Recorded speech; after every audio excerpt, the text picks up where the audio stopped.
الحمد لله رب العالمين والصلاة والسلام على سيد الأنبياء خاتم المرسلين وعلى آله وصحبه وذرياته أجمعين وبرحمتك يا أرحم الراحمين. اللهم صل على سيدنا محمد وعلى آل سيدنا محمد وبارك وسلم عليه ربي يسر ولا تعسر وتمم بالخير وبك نستعين يا فتاح يا فتاح يا فتاح رب اشرح لي صدري ويسر لي أمري واحلل عقدة من لساني يفقهوا قولي ربي زدني علما ربي زدني علما ربي زدني علما. اللهم صل على سيدنا محمد وعلى آل سيدنا محمد وبارك وسلم عليه.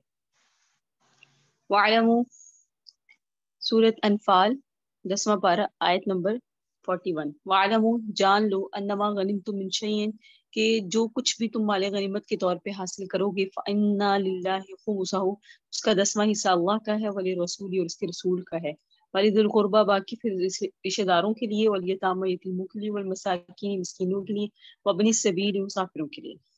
یہ اللہ رب العزت مال غنیمت کی تقسیم کی بتا رہے ہیں کہ جو مال غنیمت تمہیں حاصل ہوگا، مال غنیمت یعنی کسی بھی فتح کے بعد کسی بھی غدمے میں جو تمہیں مال حاصل ہوگا اس کی تقسیم کیسے کرنی ہے کہ اس میں سے 6واں حصہ اللہ اور اس کے رسول کے لیے ہے، اس کے بعد رشتہ داروں کے لیے، یتیموں کے لیے، مسکینوں کے لیے، مسافروں کے لیے. اگر تم اللہ پر ایمان لاتے ہو وہاں ضلع علی عبدنا اور اس چیز پر جو ہم نے اتاری اپنے بندے پر یوم الفرقان فیصلے کے دن اور یوم التقى الجمعان جس دن دو جماعتوں کی آپس میں لڑائی ہو رہی تھی، مراد غزوہ بدر ہے. اللہ علی کل شیء قدیر اللہ ہر چیز پر قدرت رکھنے والا ہے. اذ انتم بالعدبۃ الدنیا کہ تم قریب والے کنارے میں تھے، وادی کے قریب کنارے پر تھے، وہم بالعدبۃ القصویٰ اور وہ کافر دور کے کنارے پر تھے. جماعتیں جن کی آپس میں لڑائی ہوئی مسلمانوں کی اور کافروں کی، ان کا اللہ رب العزت مقام بتا رہے ہیں. اسفل منکم اور ان کا تجارتی قافلہ تمہارے نیچے کی طرف تھا. اللہ فرما رہے ہیں ولو تواعدتم لاختلفتم فی المیعاد اور اگر تم اور تمہارے دشمن لڑنے کا وقت مقرر کرتے تو ضرور اس بارے میں تمہارا اختلاف ہو جاتا. لڑنے کا جو وقت تھا وہ تمہاری طرف سے مقرر اس لیے نہیں ہوا کہ اگر تم کرتے تو تمہارا آپس میں اختلاف ہو جانا تھا. لڑنے کا جو وقت متعین کیا تھا وہ اللہ نے کیا. لیہلک ولکن لیقضی اللہ امرا کان مفعولا کیونکہ جو اللہ کا فیصلہ ہے وہ ہو کے رہتا ہے. اللہ کا فیصلہ کیا تھا؟ لیہلک من ہلاک تاکہ ہلاک کر دے جو شخص بھی ہلاک ہو ام بینۃ دلیل کے بعد، ویحیی اللہ زندہ رکھے من حی جو زندہ رہے ام بینہ دلیل کے بعد. وان اللہ بے شک اللہ لسمیع علیم سننے والا ہے جاننے والا ہے. اللہ رب العزت آگے میدان جنگ کا ہی نقشہ اور اس میں ہونے والے کچھ واقعات کی طرف اشارہ فرما رہے. اذ یریکہم اللہ فی منامک اور قابل ذکر ہے وہ بات جب دکھاتا تھا اللہ تعالیٰ آپ کو اور وہ لوگ آپ کی نیند میں تھوڑے. اللہ آپ کو دکھاتا تھا ان لوگوں کی تعداد آپ کی نیند میں تھوڑی. ولو اراکم کثیرا اگر آپ کو دکھا دیتا کہ وہ بہت زیادہ ہیں لفشلتم تم ہار جاتے. ولا تنازعتم فی الامر اور تم جھگڑا کرتے اس معاملے میں. سلم لیکن اللہ تعالیٰ نے سلامت رکھا. تو اللہ نے اپنی قدرت اور اپنے معجزے کے طور پہ یہ بھی بیان فرمایا کہ تمہیں نیند میں ایک دوسرے کی کثرت نہیں دکھائی ہم نے. وہ تھے تم سے 3 گنا زیادہ لیکن تمہیں کم نظر آ رہے تھے. وہ کیا؟ کیونکہ اگر تمہیں 3 گنا زیادہ ہی نظر آتے تو شاید کہ تم اس طرح نہ لڑ سکتے. تو ہم نے ایک اپنا طرف سے معجزہ یہ دکھایا کہ وہ تمہیں زیادہ ہونے کے باوجود کم نظر آتے تھے. انہ علیم بذات الصدور بے شک اللہ دلوں کے رازوں کو جاننے والا ہے. وَإِذْ يُرِيكُمُوهُمْ إِذِ الْتَقَيْتُمْ فِي أَعْيُنِكُمْ قَلِيلًا اور جب دکھاتا تھا اللہ تعالیٰ تمہیں وہ لوگ تمہاری آنکھوں میں تھوڑے اس وقت تم آپس میں ایک دوسرے کے مقابل ہوئے تھے. تو اللہ تعالیٰ تمہیں وہ لوگ تمہاری آنکھوں میں تھوڑے جس وقت تم آپس میں ایک دوسرے کے مقابل ہوئے دکھا رہا تھا. وَيُكَلِّلُكُمْ فِي أَعْيُنِهِمْ اور تمہیں کم کر کے دکھا رہا تھا اللہ ان کی آنکھوں میں. اس کا نتیجہ یہ ہوا کہ مسلمانوں کو وہ کم نظر آئے تو وہ ہاتھ پر ہاتھ دھرے بیٹھ گئے خیر ہے یہ کون سے ہیں ان سے کر لیں گے مقابلہ. اور مسلمانوں کو جب یہ کم نظر آئے تو مسلمانوں کا جو ہے نا وہ ایمان بڑھ گیا کہ ہم مقابلہ کریں گے انشاءاللہ اور مزید جرأت سے کریں گے. وہ سست ہو گئے اور ان میں حوصلے بڑھ گئے. یہ فرق تھا دونوں کے. ایک دوسرے کی جماعت جتنی تھی اس سے نظر کم آ رہی تھی.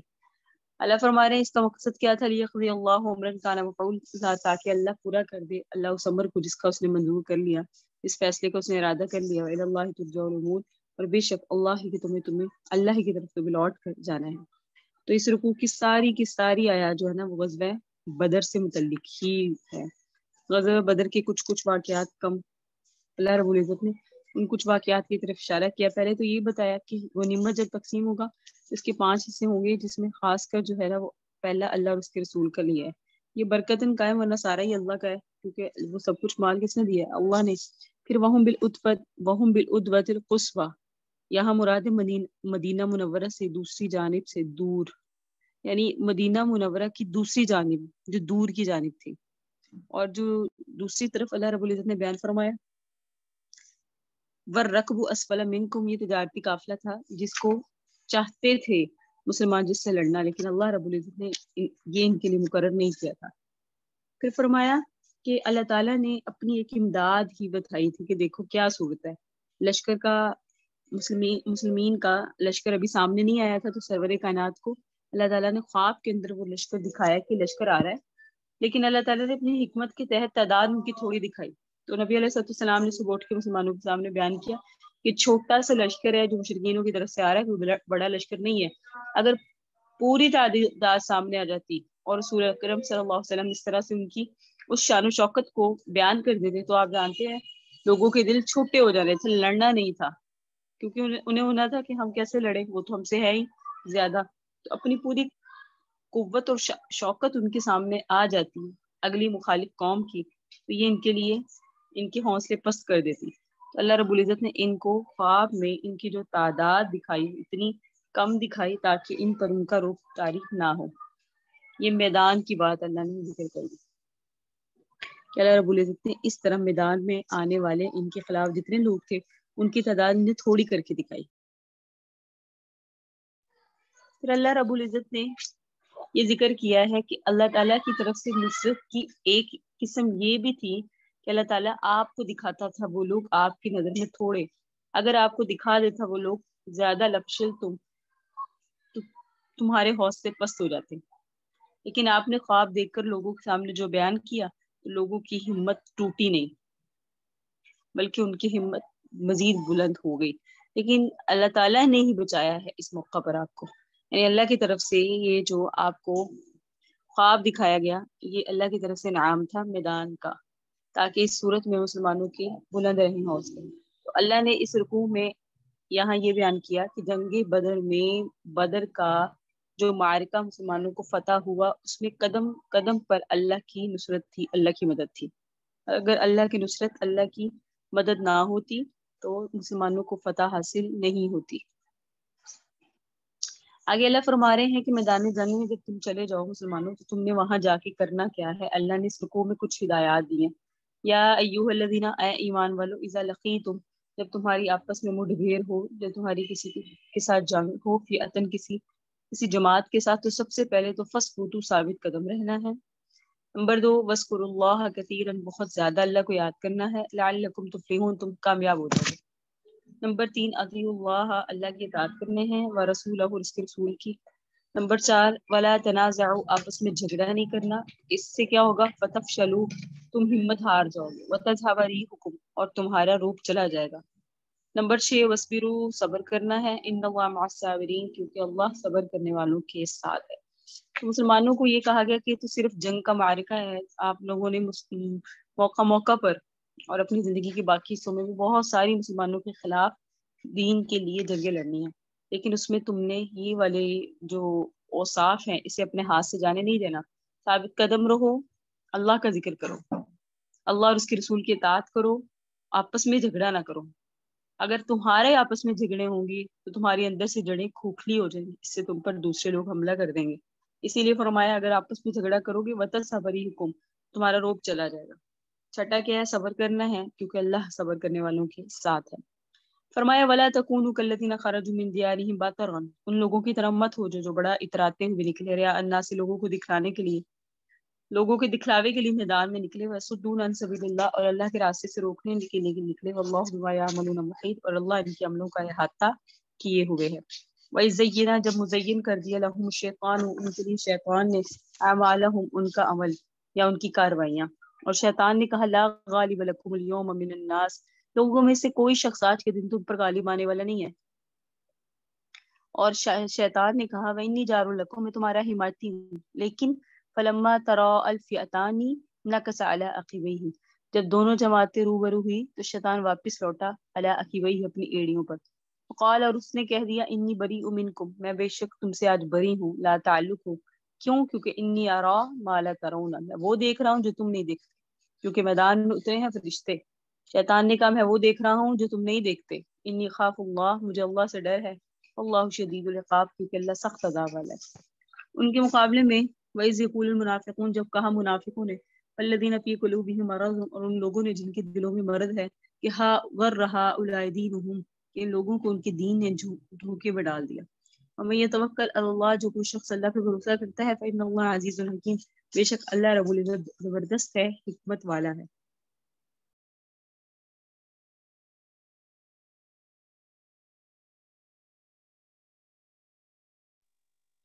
ان لوگوں کی طرح اس آیت میں اللہ نے فرمایا، پہلے تو جنگ کی کچھ اصول، بعد میں فرمایا نہ ہو جاؤ تم ان لوگوں کی طرح جو نکلے اپنے گھروں سے اور لوگوں کو دکھلاتے ہوئے، اور لوگوں کے دکھلاتے ہوئے اور اتراتے ہوئے۔ تو اللہ کے شکر گزار نہ ہوئے بلکہ اترایا انہوں نے، کہ ہم آج ہماری کثرت ہے اور ہم تعداد میں زیادہ ہیں، تو ہم دیکھ لیں گے ہمارے مقابلے میں کون آتا ہے، ہم اس کو نیست و نبود کر دیں گے۔ تو اللہ نے جو ان پر احسان کیے ان کی قدردانی نہیں کی بلکہ تکبر کیا۔ تو اللہ رب العزت کہہ رہے ہیں کہ ان لوگوں کی طرح نہ ہو، کیونکہ ان اللہ جمیل ویحب الجمال، ہاں اللہ خوبصورت ہے، خوبصورتی کو پسند کرتا ہے، لیکن بطر الحق کی وغمت الناس، اللہ لوگوں کے ساتھ حق کے سامنے اکڑ جانے اور حق کو قبول نہ کرنے کو ناپسند کرتا ہے۔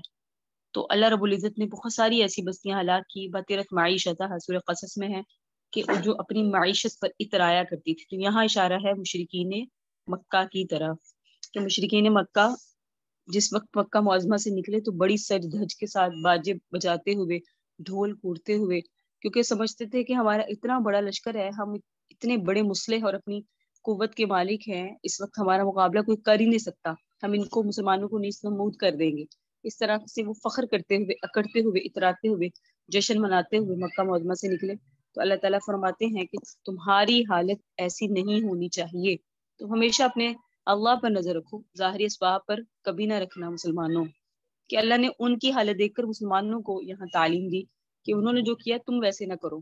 اگر ظاہری اسباب پر نظر لگاؤ گے تو اللہ تعالیٰ کی نصرت سے، اللہ کی مدد سے محروم ہو جاؤ گے۔ ان لوگوں کی طرح نہ ہو جاؤ جو دکھلاوا کرتے ہیں، شور بازی کرتے ہیں اور شور مچاتے ہیں اور اتراتے ہیں اور اللہ کی طرف نظر نہیں رکھتے۔ مسلمانوں کو یہ بیان کیا گیا اس طرح نہیں کرنا، بلکہ تمہاری ہر حال میں اللہ پر نظر ہونی چاہیے۔ اسباب بھی ہیں لیکن توکل پھر بھی اللہ پر ہونا چاہیے۔ اگر تمہارے پاس بہت اسباب ہے لیکن اللہ ساتھ نہیں ہے تو تم جیتی ہوئی جنگ بھی ہار جاؤ گے، اور اگر تمہارے پاس کچھ نہیں ہے لیکن اللہ کی مدد ہے تو کچھ نہ ہونے کے باوجود بھی تم ہاری ہوئی جنگ جیت جاؤ گے۔ پھر آگے فرمایا وَإِذَا زُيِّنَ لَهُمُ الشَّيْطَانُ أَعْمَالَهُمْ، شیطان نے ان کے لیے مزین کیے ان کے اعمال، یعنی شیطان نے ان کے قلوب میں وسوسے ڈال رکھے جو کچھ تم کر رہے ہو بالکل ٹھیک ہے۔ یہ دنیاوی زندگی کے لیے شیطان عموماً جو گناہ گار ہیں وہ اپنی زندگی میں اپنے مال و دولت پر اتنے ہی مطمئن نظر آتے ہیں، انہیں اپنا ہر عمل یہی نظر آتا ہے کہ ہم بالکل ٹھیک کریں، لیکن ان کے عمل کو اس طرح جو شیطان نے ان کے لیے مزین کیا ہوتا ہے وہ شیطان کی تدبیریں ہوتے ہیں، انہیں پتہ نہیں ہے۔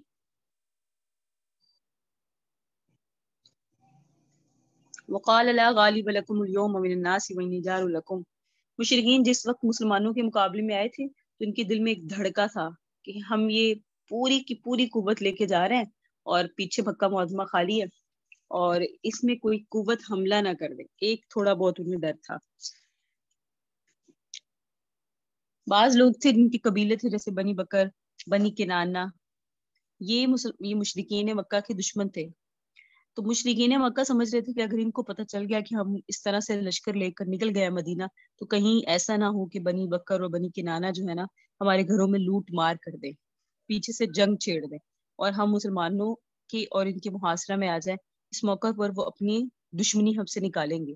یہ ان کے دل میں ایک خوف تھا، ایک دھڑکا تھا، ایک ڈر تھا مشرکین کے دل میں۔ کہتے ہیں جب ان کے دل میں یہ خیال آیا تو فوراً ابلیس ان کے سردار سراقہ بن مالک کی شکل میں آیا۔ یہ جو سردار تھا سراقہ بن مالک، اس کی شکل اختیار کی ابلیس نے، آیا اور اس کے ہاتھ میں جھنڈا تھا اور لشکر ساتھ تھا، مشرکین کی امداد کو پہنچ گیا۔ اور آ کے انہیں کہنے لگا کہ فکر نہ کرو، تم تو اتنے زیادہ ہو، میں تمہارے ساتھ ہوں، کون تم پر غالب آ سکتا ہے، میں تمہارا مددگار ہوں، تم اس سلسلے میں کوئی فکر نہیں کرو، تمہیں کوئی نقصان نہیں پہنچا سکتا۔ تھپکا دیا، ہوا دے دی ان کو۔ کس نے؟ ابلیس نے۔ کن کی شکل میں آیا؟ سراقہ بن مالک کی۔ جس وقت میدان میں آئے تو یہ جو سراقہ تھا مشرکین مکہ کے ساتھ تھا، کہتے ہیں کہ ابو جہل کے بھائی حارث بن ہشام کے ہاتھ میں اس کا ہاتھ تھا۔ جب میدان میں آئے اور جب ادھر سے فرشتوں کا نزول ہوا تو ہاتھ چھڑا کے بھاگنے لگا۔ جب بھاگنے لگا ساتھیوں نے کہا کہ سراقہ اب کہاں جا رہے ہو؟ کہنے لگا نہ بھائی، یہ میرے بس کی بات نہیں ہے، تم جاؤ اور تم ہی لڑو، تم جانو اور تمہارا کام جانے۔ وہاں سے پھر ہی بھاگ آیا۔ تو یہ واقعہ ایسا ہی پیش آیا۔ تو جب یہ واقعہ سارا ہو گیا، کیونکہ یہ سراقہ بن مالک کی شکل میں آیا تھا اور ان کو بہکا کر اس میدان میں بھیج کر فرشتوں کو دیکھ کر دوڑ آیا، اور اس نے کہا مجھے ایسی چیزیں نظر آ رہی ہیں جو تمہیں نظر نہیں آ رہی۔ ڈرا کیونکہ اس نے اللہ کے فرشتے دیکھے، کیونکہ اللہ کی پٹائی سے، اللہ کے عذاب سے ڈرتا تھا۔ تو کہنے لگا مجھے کیا ضرورت ہے، تمہارا اپنی قومی تمہارا اپنا جھگڑا ہے، تم جانو تمہارا کام جانے۔ اس طرح کہتا ہوا دھوکہ دے کر واپس آ گیا۔ جس وقت مشرکین واپس پہنچے اور کسی کی ملاقات ہوئی سراقہ سے، جس کی شکل میں یہ آیا تھا، اس سے ملاقات ہوئی، تو اس نے ملامت کی کہ آپ تو اچھے آدمی ہیں لیکن آپ نے ہمارے ساتھ میدان جنگ میں کیا کیا؟ اس نے کہا میں نے کیا کیا؟ اس نے کہا بھئی آپ اس طرح سے جنگ چھوڑ کے آ گئے۔ اس نے کہا نہیں، میں تو جنگ میں گیا ہی نہیں، مجھے تو اس بارے میں علم ہی نہیں ہے۔ پھر جا کے پتا چلا کہ یہاں تو یہ کوئی جن تھا، یہ شیطان تھا جو اس شکل میں آیا اور اس طرح مشرکین کو بہکا دیا۔ تو یہاں اللہ رب العزت نے یہ آیت کہ آج تم پر کوئی غالب نہیں آئے گا، میں تمہارا ساتھی ہوں، وَإِنِّي جَارٌ لَكُمْ، یہ سارے جملے کس کے ہیں؟ شیطان کے۔ فَلَمَّا تَرَى الْفِئَتَانِ نَكَصَ عَلَى عَقِبَيْهِ قَالَ إِنِّي بَرِيءٌ مِّنكُمْ إِنِّي أَرَىٰ مَا لَا تَرَوْنَ إِنِّي أَخَافُ اللَّهَ وَاللَّهُ شَدِيدُ الْعِقَابِ۔ یہ پوری لائن میں اللہ رب العزت نے اس کی باتیں اور پھر اس کا انجام بتایا۔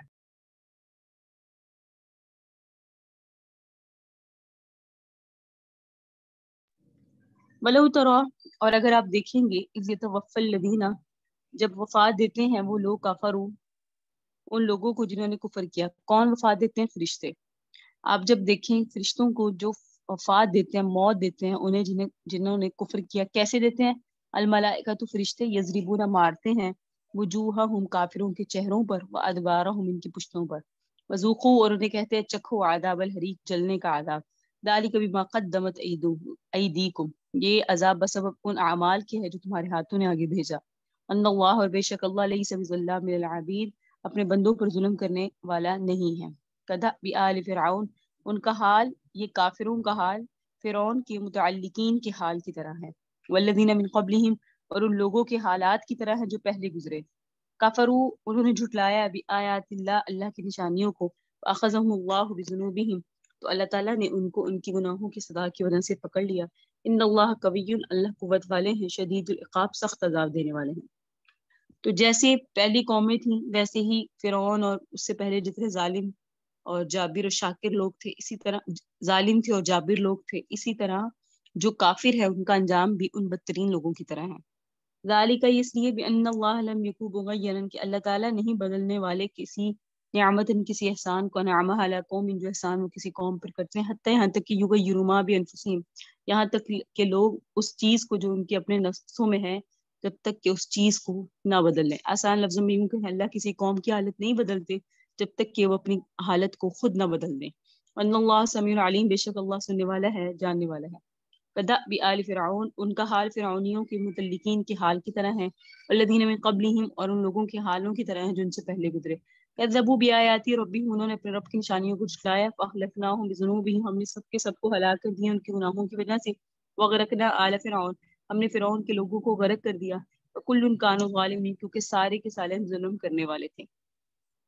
اللہ نے فرمایا ان شر الدواب، بے شک زمین پر چلنے والی چیزوں میں بدترین اللہ کے نزدیک، زمین کے چلنے والی چیزوں میں بدترین اللہ کے نزدیک وہ لوگ ہیں، یعنی اللہ کے نزدیک زمین میں مخلوق کے اعتبار سے سب سے بدتر، سب سے برے وہ لوگ ہیں الذین کفروا، جو کافر ہیں، وہم لا یؤمنون، جو ایمان نہیں لاتے۔ الذی عاہدت منہم، اور وہ لوگ جن کے ساتھ آپ نے معاہدہ کیا، ان کافروں میں سے سمیانقضون عہدہم، اور وہ لوگ جنہوں نے اس عہد کو توڑ دیا، یعنی یہ بھی اللہ کے نزدیک بدترین ہے جو عہد کو توڑنے والے، فی کل مرہ، ہر مرتبہ، وہم لا یتقون، اور وہ اللہ سے ڈرتے نہیں ہیں، فإما تثقفنہم، اور پھر اگر آپ انہیں پائیں فی الحرب، کسی جنگ میں، فشرد بہم، تو یہ بھاگ جاتے ہیں، من خلفہم، ان لوگوں کو، یہ پیٹ پھیر کر بھاگ جاتے ہیں، من خلفہم، ان لوگوں کی وجہ سے جو ان کے پیچھے ہیں، لعلہم یذکرون، تاکہ وہ نصیحت حاصل کریں، وَإِمَّا تَخَافَنَّ مِن قَوْمٍ، اور اگر آپ اندیشہ کریں کسی قوم سے، خیانتن کی خیانت کریں گے، فَانبِذْ إِلَيْهِمْ، تو آپ پھینک دیں ان کی طرف، سواء، برابر سرابر، اگر یعنی وہ آپ سے خیانت کرے تو آپ بھی ان کی طرف سے اتنی خیانت کر سکتے ہیں جتنی انہوں نے کی، ان اللہ لا يحب الخائنین، بے شک نہیں پسند کرتا اللہ خیانت کرنے والوں کو، ولا يحسبن الذين كفروا، جنہوں نے کفر کیا ہرگز گمان نہ کرے، سابقو کہ وہ چھوٹ گئے، انہم لا یعجزون، وہ لوگ عاجز نہیں کر سکتے اللہ کو یا کچھ بھی، ایسے لوگ، ایسے یہ لوگ ایسے ہیں، وَأَعِدُّوا لَهُمْ، تیار کرو ان کے لیے، مستطاعتم، جتنا تم سے ہو سکے، من قوتٍ، جنگی قوتیں جتنا تم سے ہو سکے ان کے لیے تیار رہو، کس کے ذریعے، رباط الخیل، بندے ہوئے گھوڑوں کے ذریعے، اور ترہبون بہ عدو اللہ، تم اس کے ذریعے اللہ کے دشمنوں کو ڈراؤ، وعدوکم، اپنے دشمن کو ڈراؤ، وآخرین من دونہم، اور ان کے علاوہ اور لوگوں کو ڈراؤ، لا تعلمونہم، تم نہیں جانتے تم ان کو، لیکن اللہ یعلمہم، اللہ جانتا ہے تمہارے ان دشمنوں کو، وما تنفقوا من شیء، جو کچھ بھی تم اللہ کے راستے میں خرچ کرو گے، فی سبیل اللہ، اللہ کے راستے میں، یوفی الیکم، تمہیں اس کا پورا پورا اجر دیا جائے گا، وانتم لا تظلمون، تم پر ظلم نہیں کیا جائے گا، وَإِن جَنَحُوا لِلسَّلْمِ، اور اگر وہ لوگ مائل ہو جائے صلح کی طرف، فَاجْنَحْ لَهَا، تو آپ بھی ان سے صلح کیجیے، وَتَوَکَّلْ عَلَى اللَّهِ، اللہ پہ بھروسہ کیجیے، إِنَّهُ هُوَ السَّمِيعُ الْعَلِيمُ، بے شک اللہ سننے والا ہے، جاننے والا ہے، وَإِن يُرِيدُوا أَن يَخْدَعُوكَ، اور اگر وہ لوگ ارادہ کرے آپ کو دھوکہ دینے کا، فَإِنَّ، آپ کہہ دیجیے، حسبک اللہ، کہ اللہ کافی ہے، هو الذی ایدک بنصرہ، وہ اللہ ہے جس نے قوت پہنچائی آپ کو مدد کے ساتھ، وبالمؤمنین، اور مومنین کے ساتھ، وَأَلَّفَ بین قلوبہم، اور مومنین کے دلوں کو آپس میں جوڑ دیا اللہ نے، لو انفقت ما فی الارض جميعا، اگر خرچ کرتے آپ ان سب چیزوں کو جو کچھ بھی زمین میں ہے،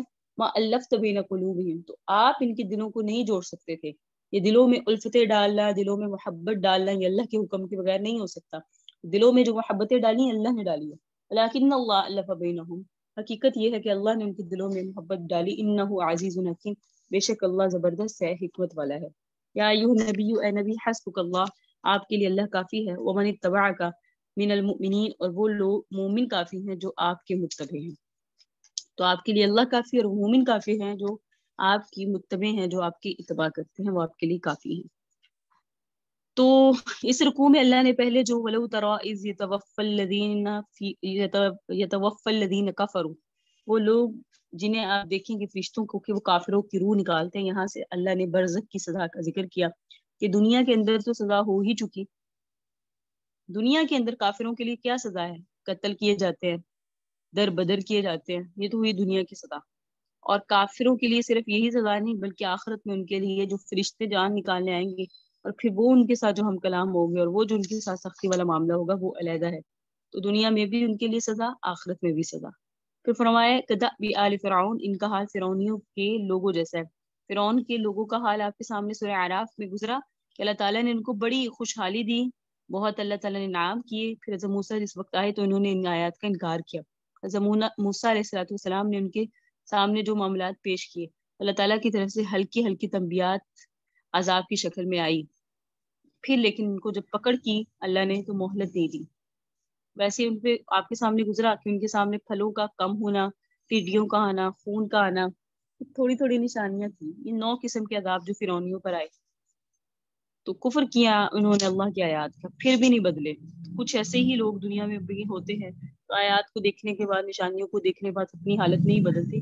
پھر فرمایا گیا کہ یہ جو اللہ تعالیٰ کی طرف سے تنبیہات آتی ہے، اس میں ایک حکمت یہ ہوتی ہے، اللہ تعالیٰ اگر کسی قوم کی کوئی نعمت یا احسان دے رکھتے ہیں، جیسے دنیاوی طور پہ جاہ و جلال حاصل ہے، قوت اور اقتدار حاصل ہے، وہ لوگ معاشی طور پر خوشحال ہے، یہ اللہ تعالیٰ کی طرف سے ایک انعام ہے، اللہ تعالیٰ یہ انعام جلدی نہیں چھینتا بلکہ مختلف طور پر تنبیہات کرتا ہے، جس وقت وہ لوگ بالکل ہی اپنے حالات بدل دیتے ہیں کہ ضد پہ آ گئے، اناد پر آ گئے، حق قبول کرنے کی صلاحیت انہوں نے ختم کر دی، ان کا سمجھنے اور سوچنے کا ارادہ نہیں رہا، اللہ تعالیٰ کی نعمتیں ان کے لیے مزید سرکشی کا باعث بن جاتی ہیں، جب وہ اپنے اس قسم کے حالات بنا لیتے ہیں پھر اللہ تعالیٰ اپنے احسانات کو چھین لیتے ہیں.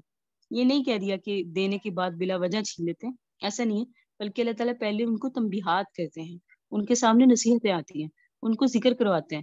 اگر وہ اس میں اپنے حالات کو بدل لیتے تو ٹھیک، اگر نہیں بدلتے تو اپنے حالات کو شدت کی طرف لے جاتے ہیں.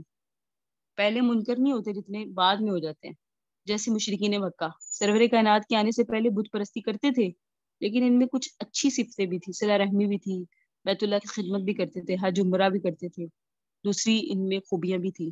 لیکن جب اللہ کی تعالیٰ کی طرف سے ان کے پاس نصیحت آ گئی، قرآن آ گیا، اللہ کا رسول آ گیا، تو ان کے اندر نہ صلہ رحمی رہی، نہ بیت اللہ کا احترام رہا، نہ عمرے کی وسعادت رہی. اپنی رشتہ داریوں کا، اپنے عزیزوں کو اسلام قبول کرنے پر انہوں نے مارنا اور قتل کرنا شروع کر دیا.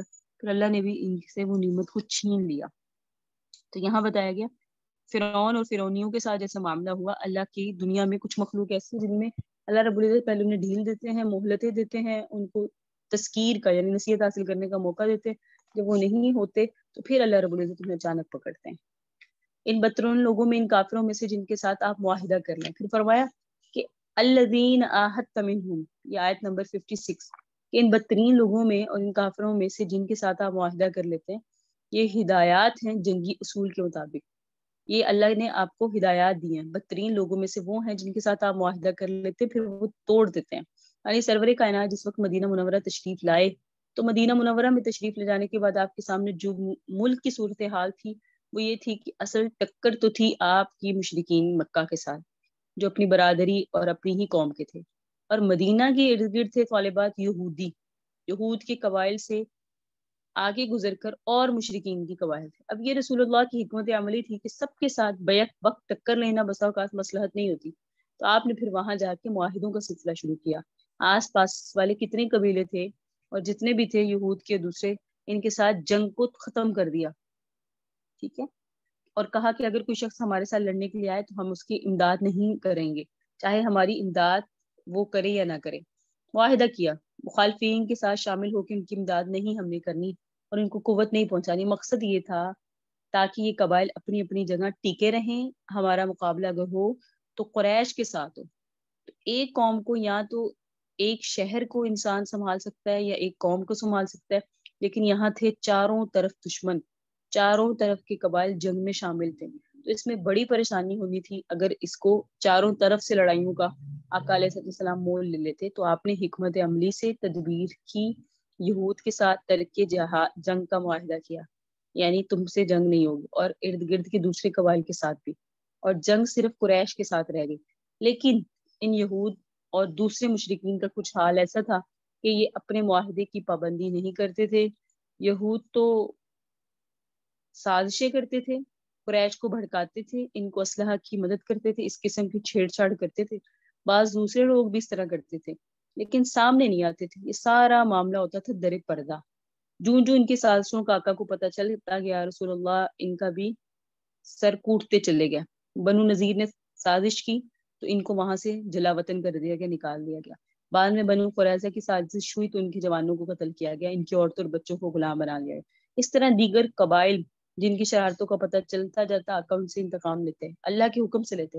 تو ظاہری طور پہ ان کے ساتھ بظاہر تو تھا ترک جنگ، ٹھیک ہے، وہ بھی اس کو ظاہری طور پہ نبھا رہے تھے اور مسلمان بھی اس کے پابند تھے.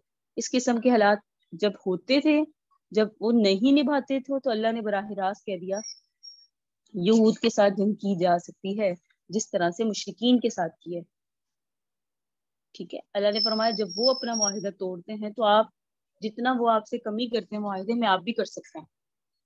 تو یہاں پہلے تو بیان کیا گیا کہ بدترین وہ ہیں جو کافر ہیں، پھر کہا گیا بدترین اللہ کی مخلوق میں وہ بھی ہیں جو معاہدوں کو توڑ دیتے ہیں. جیسے صلح حدیبیہ میں 10 سال کا معاہدہ ہوا تھا کہ آپس میں یہودیوں کے ساتھ آپس میں پھر جنگ نہیں ہوگی، لیکن انہوں نے ہی معاہدے کو توڑ دیا تھا. جب براہ راست وہ قریش کے ساتھ یہ یہود ٹکر لے لیتے اور ان کے ساتھ مل جاتے تو پھر وہ مل کر مسلمانوں کے خلاف سازشیں کرتے. تو اللہ رب العزت نے یہاں آقا علیہ السلام کو کچھ اصول بیان کر دیے کہ اگر ان کی طرف سے آپ دیکھیں روگردانی ہو رہی ہے، معاہدے میں بے وفائی ہو رہی ہے، تو آپ یہ نہ سوچیں کہ ہم نے معاہدہ کیا ہے ہم اس کے خلاف نہیں کر سکتے. جب انہوں نے توڑ دیا تو آپ اپنا ڈیفینس کریں، آپ اپنے آپ کو بچائیں. فَإِمَّا تَسْقَفَنَّهُمْ فِي الْحَرْبِ، یعنی خفیہ طور پہ وہ کرتے ہیں تو کرتے ہیں، لیکن اگر کہیں لڑائی میں یہ سامنے آ جائے تو پھر لحاظ نہیں کرنا کہ کسی وقت میں ہمارے معاہدے ہوئے تھے، نہیں، بلکہ فشردہم من خلفہم، پھر ان کو اس طرح سے مارو کہ ان کی اتنی مارو ان کو کہ ان کو سبق حاصل ہو جائے، جو ان کے پیچھے ہیں وہ بھی ان کی وجہ سے تتر بتر ہو جائے، ان کے حوصلے پست ہو جائے، پھر کوئی دوسرا بھی یوں گڑبڑ کرنے کی ضرورت نہ رکھے۔ تو یہاں بھی ایک اصول بیان کیا، یہ چونکہ طالبات، یہ جو صورت ہے نا سورہ انفال، یہ ہے مدنی اور اس میں ہوتے ہیں احکامات، یہ حکم ہی ہے کہ اگر وہ آپ کے ساتھ اس طرح کی خیانت کر رہے ہیں، معاہدہ توڑ رہے ہیں، تو پھر آپ بھی ان کے ساتھ بدلہ لینے کے لیے، جب انہوں نے ابتدا کی تو اب آپ بھی کر سکتے ہیں۔ پھر فرمایا فنبذ الیہم علی سواء، وہ معاہدہ ان کے منہ پر دے مارو اگر وہ قوم قابل اعتماد نہیں ہے، یعنی کہ یہ اندیشہ ہے کہ ہم نے ان کے ساتھ معاہدہ کر کے مطمئن ہو کر تم بیٹھ گئے اور یہ گڑبڑ کریں تو اس معاہدے کی پابندی کی ضرورت نہیں ہے، علل اعلان توڑو، خفیہ نہ توڑو، فنبذ الیہم، وہ معاہدہ ان کی طرف پھینک دو، علی سواء، برابر سرابر، یعنی ان کے ٹوٹنے کا تمہیں بھی علم ہو جائے اور ان کو بھی علم ہو جائے تاکہ وہ سمجھ جائیں۔ یہ نہیں ہے کہ ہم اپنے دل میں توڑ کے بیٹھ جائیں اور خفیہ طور پہ ان کی مخالفت کریں، ایسا نہیں ہے۔ جس طرح سے مشرک کافر کرتے تھے در پردہ سازشیں، تم نے ایسے نہیں کرنی، تمہارے میں جرت ہونی چاہیے، چھپ کے نہیں کرنا، خائن نہیں بننا، خیانت نہیں کرنی، بلکہ تم نے معاہدہ توڑ دیا تو اعلان کہنا ہے کہ ہاں ہم معاہدہ توڑتے ہیں، کیونکہ مسلمان کی شان اسی میں ہے۔ ان اللہ لا یحب الخائنین، بے شک اللہ خیانت کرنے والوں کو پسند نہیں فرماتے۔ وَأَعِدُّوا لَهُمْ مَا اسْتَطَعْتُم مِّن قُوَّةٍ، دشمن اسلام کے خلاف ہر قسم کی تیاری رکھنے کا یہاں ہدایات دی گئی ہیں، مسلمان کو جنگوں کے متعلق ہدایات دی ہیں، ہر وقت اپنی تیاری رکھو، تیار رکھو ان کافروں کے لیے جو تم سے ہو سکے، مستطاعتم، جتنا ہو سکے، من قوت، من رباط الخیر، قوت اور بندے ہوئے گھوڑے۔ سرور کائنات کے زمانے میں جو لڑی جاتی تھی وہ تیر کے ذریعے لڑی جاتی تھی، تلوار کے ذریعے لڑی جاتی تھی، نیزے کے ذریعے لڑی جاتی تھی، لیکن اس میں سب سے زیادہ نقصان پہنچانے والی چیز تیر اندازی تھی، کیونکہ نیزے اور تلوار کے ساتھ انسان قریب سے لڑتا ہے اور تیر اندازی دور سے بھی انسان کر سکتا ہے۔ اس وقت تیر اندازی ایسی تھی جس طرح سے دور سے توپ کا گولہ پھینکا جائے، اور نیزے اور تلوار کی لڑائی آمنے سامنے دست بردست تھی۔ سرور کائنات نے اس وقت فرمایا کہ الا ان القوہ رما، کہ ہماری قوت جو ہے نا وہ تیر اندازی میں ہے، تو فرمایا تیر اندازی اور اس طرح کی چیزوں کے ذریعے قوت حاصل کرو، رباط الخیل، پلے ہوئے گھوڑے، بندے ہوئے گھوڑے، کیونکہ اس زمانے میں گھوڑے کی اہمیت جنگ میں ایسی تھی جیسے آج ٹینکوں کی اور ہوائی جہاز کی، تو فرمایا ان کے ذریعے ترہبون بھی، ڈراؤ ان کو ان کے ذریعے سے اللہ کے دشمن کو اور اپنے دشمنوں کو، ان کے دشمن اللہ کے دشمن ہی ہے اور اللہ کے دشمن ان کے دشمن ہے، کیونکہ مسلمانوں کی لڑائی اللہ ہی کے لیے تھی، اس لیے مسلمانوں کے دشمن وہی ہیں جو اللہ کے دین کے دشمن ہے، اور جو اللہ کے دین کے دشمن ہے وہی مسلمانوں کے دشمن ہے۔ ان کے علاوہ اور لوگوں کو بھی جن کو تم نہیں جانتے اللہ انہیں جانتا ہے، یعنی تمہارے سامنے تو اس وقت صرف یہودی ہیں، یہی مشرک ہیں، لیکن اللہ کو پتہ ہے کیسے کیسے دشمن آنے والے ہیں۔ چنانچہ بعد میں ایران میں، فارس میں، شام میں، روم میں جتنی لڑائیاں ہوئیں تو سب اس میں شامل ہیں، اگرچہ تم تو یہی سمجھتے تھے کہ دشمن یہی ہیں اور ارد گرد پھیلے ہوئے ہیں، لیکن اس کے علاوہ اور بھی دشمن ہیں جن کو اللہ جانتا ہے، تم نہیں جانتے۔ پھر فرمایا وما تنفقوا من شیء فی سبیل اللہ، جو بھی تم اللہ کے راستے میں دو گے اللہ اس کو جاننے والا ہے۔ یہ جہاد فی سبیل اللہ کی تیاری کرنے کے لیے اللہ کے راستے میں خرچ کرنے والوں کی فضیلت ہے، کہ جیسے لوگ اپنے مال کے ذریعے، جان کے ذریعے جہاد کرتے ہیں، یہ اللہ کے راستے میں جہاد ہے، اسی طرح خرچ کر کے بھی اللہ کے راستے میں جہاد کر سکتے ہیں۔ وَإِن جَنَحُوا لِلسَّلْمِ، اگر کوئی کافر قوم صلح کی طرف مائل ہو جائے ترک جنگ کر کے کہ ہم آپس میں صلح کریں اور آپس میں نہ لڑے، تو آپ کو بھی اجازت ہے کہ آپ ان سے صلح کریں، لیکن یہ خیال کریں کہ ایسا نہ ہو ظاہری طور پہ صلح کریں اور اندر اندر سے وہ گڑبڑ کریں۔ پھر فرمایا وَأَلَّفَ بَيْنَ قُلُوبِهِمْ، اس وقت کے اعتبار سے بہت بڑے انعام کی یاد دہانی اللہ تعالیٰ نے مومنوں کے دل میں آپس میں جوڑ دیے، کہ اللہ تعالیٰ نے اپنا انعام یاد دلایا کہ یاد کرو تم آپس میں کس طرح دشمن تھے اور اس وقت کس قسم کی دشمنی ہوتی تھی، ہم اس بات کو نہیں تصور کر سکتے کہ قبیلے کا قبیلے کے ساتھ ٹکراؤ، عصبیت، قومی عصبیت، وطنی عصبیت، اپنے آپ مذہب کی عصبیت، اور اس طرح سے بہت زیادہ عصبیت تھی عرب میں، شدت اور لڑائیاں بہت زیادہ ہوا کرتی تھی، سارے کا سارا ملک خانہ جنگی میں مبتلا تھا عرب نا، تو اللہ تعالیٰ نے اپنے فضل و کرم کے ساتھ سرور کائنات پر ایمان لانے والوں کو آپس میں متحد کیا، قبیلوں کا اختلاف ختم کیا، برادریوں کا اختلاف ختم کیا، مذہب کا اختلاف ختم کیا، سب یک جان ہو گئی، اللہ کا انعام ہے۔ تو فرمایا اللہ نے دلوں میں کو جوڑ دیا، اور اللہ تعالیٰ کی طرف سے ہی جو ہے دل جڑتے ہیں، اور اگر اللہ نہ چاہے تو کوئی کسی کے دل میں الفت نہیں ڈال سکتا، آپس میں الفت اور محبت اور آپس میں اتفاق یہ اللہ کا انعام ہے جسے اللہ رب العزت نے ان آیات میں آخر میں یاد کروایا۔ پھر اللہ فرما رہے یا ایھا النبی حرض المؤمنین علی القتال، اے نبی آپ لوگوں کو جہاد کا حکم کریں اور جہاد پر ابھارے۔ ان یکم منکم 20 صابرون یغلبوا 200، اگر تم میں سے 20 ہوں گے تو وہ ثابت قدم رہنے والے ہوں گے 200 پر۔ وَإِن يَكُن مِّنكُم مِّائَةٌ، اور اگر تم میں سے 100 ہوں گے یغلبوا الفا، تو وہ ثابت قدم رہنے والے ہوں گے، وہ غالب آ جائیں گے 1000 پر۔ کافرو 1000 کافروں پر، بِأَنَّهُمْ قَوْمٌ لَا يَفْقَهُونَ، بسبب اس کے کہ کافر بے سمجھ لوگ ہیں۔ الآن خفف اللہ عنکم، اب اللہ تعالیٰ نے تم سے تخفیف کر دی۔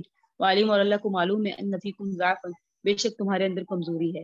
وَإِن يَكُن مِّنكُم مِّائَةٌ صابرة، اور اگر تم میں 100 ہوں گے صابرۃ ثابت قدم رہنے والے، یغلبوا تو وہ غالب آ جائیں گے 200 200 پر۔ من یکم منکم الف، اور اگر تم میں 1000 ہوں گے یغلبوا الفین باذن اللہ، تو وہ 2000 پر غالب آ جائیں گے اللہ کے حکم سے۔ اللہ مع الصابرین، اللہ صبر کرنے والوں کے ساتھ ہے۔ ما کان لنبی، نبی کی شان کے لائق نہیں ہے، ان یکون لہ اسرا، کہ اس کے قیدی ہوں، حتی یسخن فی الارض، یہاں تک کہ خون ریزی نہ کر لے وہ زمین میں۔ تریدون عرض دنیا، کیا تم دنیا چاہتے ہو؟ اللہ یرید الاخرہ، اللہ تو آخرت چاہتا ہے۔ واللہ عزیز الحکیم، اللہ زبردست حکمت والا ہے۔ لولا کتاب من اللہ، اگر اللہ کی طرف سے ایک لکھی ہوئی بات سبقت نہ لے جاتی، لمسکم فیما اخذتم، تو البتہ تحقیق پہنچتا تمہیں عظیم عذاب عظیم، اس کام کی وجہ سے جس میں تم لگ گئے۔ فکلوا مما غنمتم، پس کھاؤ تم اس مال میں سے جو تمہیں نے مال غنیمت میں حاصل کیا، حلالا طیبا، حلال اور پاکیزہ، واتقوا اللہ، اللہ سے ڈرو، ان اللہ غفور رحیم، اللہ بخشنے والا ہے، رحم کرنے والا ہے۔ یا ایھا النبی، اے نبی، قل لمن فی ایدیکم من الاسری، کہہ دو ان قیدیوں کو جو آپ کے قبضے میں ہیں، ان یعلم اللہ فی قلوبکم، کہ اگر اللہ جانے گا تمہارے دلوں کے اندر، خیرن کوئی بھلائی یؤتکم خیرا منہا مما اخذ منکم ویغفر لکم، تو دے دے گا تمہیں اس سے بہتر چیز جو تم سے لی گئی ہے، اور اللہ تمہیں بخش دے گا اگر اللہ بھلائی دیکھے گا۔ واللہ غفور رحیم، کیونکہ اللہ تو بخشنے والا ہے، رحم کرنے والا ہے۔ لیکن وہ یرید، اگر یہ لوگ ارادہ کر لے خیانت کا، آپ سے خیانت کا، فقد خان اللہ، تو تحقیق انہوں نے اللہ سے خیانت کی، من قبل، اس سے پہلے، ام کان منہم، اللہ نے ان پر قدرت آپ کو دے دی۔ واللہ علیم حکیم، اللہ علم والا ہے، حکمت والا ہے۔ ان الذین آمنوا، اور وہ لوگ جو ایمان لاتے ہیں، وہاجروا، جو ہجرت کرتے ہیں، وجاہدوا، جہاد کرتے ہیں، اپنے مالوں کے ساتھ بھی اپنی جانوں کے ساتھ بھی اللہ کے راستے میں۔ والذین، یہ تو ہوئے مجاہدین، پھر ہیں والذین آووا ونصروا، اور جو ان مجاہدین کو جگہ دیتے ہیں اور ان کی مدد کرتے ہیں، یعنی نصارا، اولئک بعضهم، انصار جسے بولتے ہیں، نصارا نہیں انصار، اولئک بعضهم اولیاء بعض، یہ آپس میں ایک دوسرے کے دوست ہیں۔ والذین آمنوا، اور وہ لوگ جو ایمان لائے لیکن ولم یہاجروا، وہ ہجرت نہیں کر سکے، ما لکم من ولایتہم من شیء حتی یہاجروا، تو تمہارے لیے ان کی ولایت سے کچھ نہیں یہاں تک کہ وہ ہجرت کریں۔ وَإِنِ اسْتَنصَرُوكُمْ فِي الدِّينِ، اور اگر وہ تم سے مدد طلب کریں دین کے معاملے میں، فَعَلَيْكُمُ النَّصْرُ، تو آپ پہ لازم ہے کہ آپ ان کی مدد کریں، إِلَّا عَلَىٰ قَوْمٍ بَيْنَكُمْ وَبَيْنَهُمْ مِيثَاقٌ، ایسے لوگوں کے خلاف کہ آپ کے اور ان کے درمیان معاہدہ ہوا ہے۔ واللہ بما تعملون بصیر، اللہ آپ کے سارے عملوں کو دیکھنے والا ہے۔ والذین کفروا، وہ لوگ جنہوں نے کفر کیا، اولیاء بعض، وہ بعض کے وارث ہیں، دوست ہیں، کافر کے دوست ہیں۔ الا تفعلوه تکن فتنة فی الارض، تم یہ کام نہیں کرو گے تو علاقے میں فتنہ ہو جائے گا، وفساد کبیر، بہت بڑا فساد ہو جائے گا۔ والذین آمنوا، اور وہ لوگ جو ایمان لاتے ہیں، وہاجروا، جو ہجرت کرتے ہیں، وجاہدوا فی سبیل اللہ، اللہ کے راستے میں جہاد کرتے ہیں، اور وہ لوگ جو آووا ونصروا، جہاد کرنے والوں کو ٹھکانہ دیتے ہیں، مدد کرتے ہیں، اولئک هم المؤمنون حقا، یہی وہ لوگ ہیں جو سچے پکے مومن ہیں، ان کے لیے مغفرت ہے، اور رزق کریم، اور رزق کریم ہے، عزت کی روزی ہے۔ والذین آمنوا، جو لوگ ایمان لائے، من بعد میں، وہاجروا، ہجرت بھی کر لی، وجاہدوا، جہاد بھی کر لیا، معکم، آپ کے ساتھ، فاولئک منکم، وہ بھی تم ہی میں سے ہو گئے، واولو الارحام بعضهم اولی ببعض، رشتہ دار بعض کے ساتھ زیادہ تعلق رکھتے ہیں، فی کتاب اللہ، اللہ کے لکھے ہوئے قانون میں۔ ان اللہ بکل شیء علیم، اللہ ہر چیز کے متعلق علم رکھنے والا ہے۔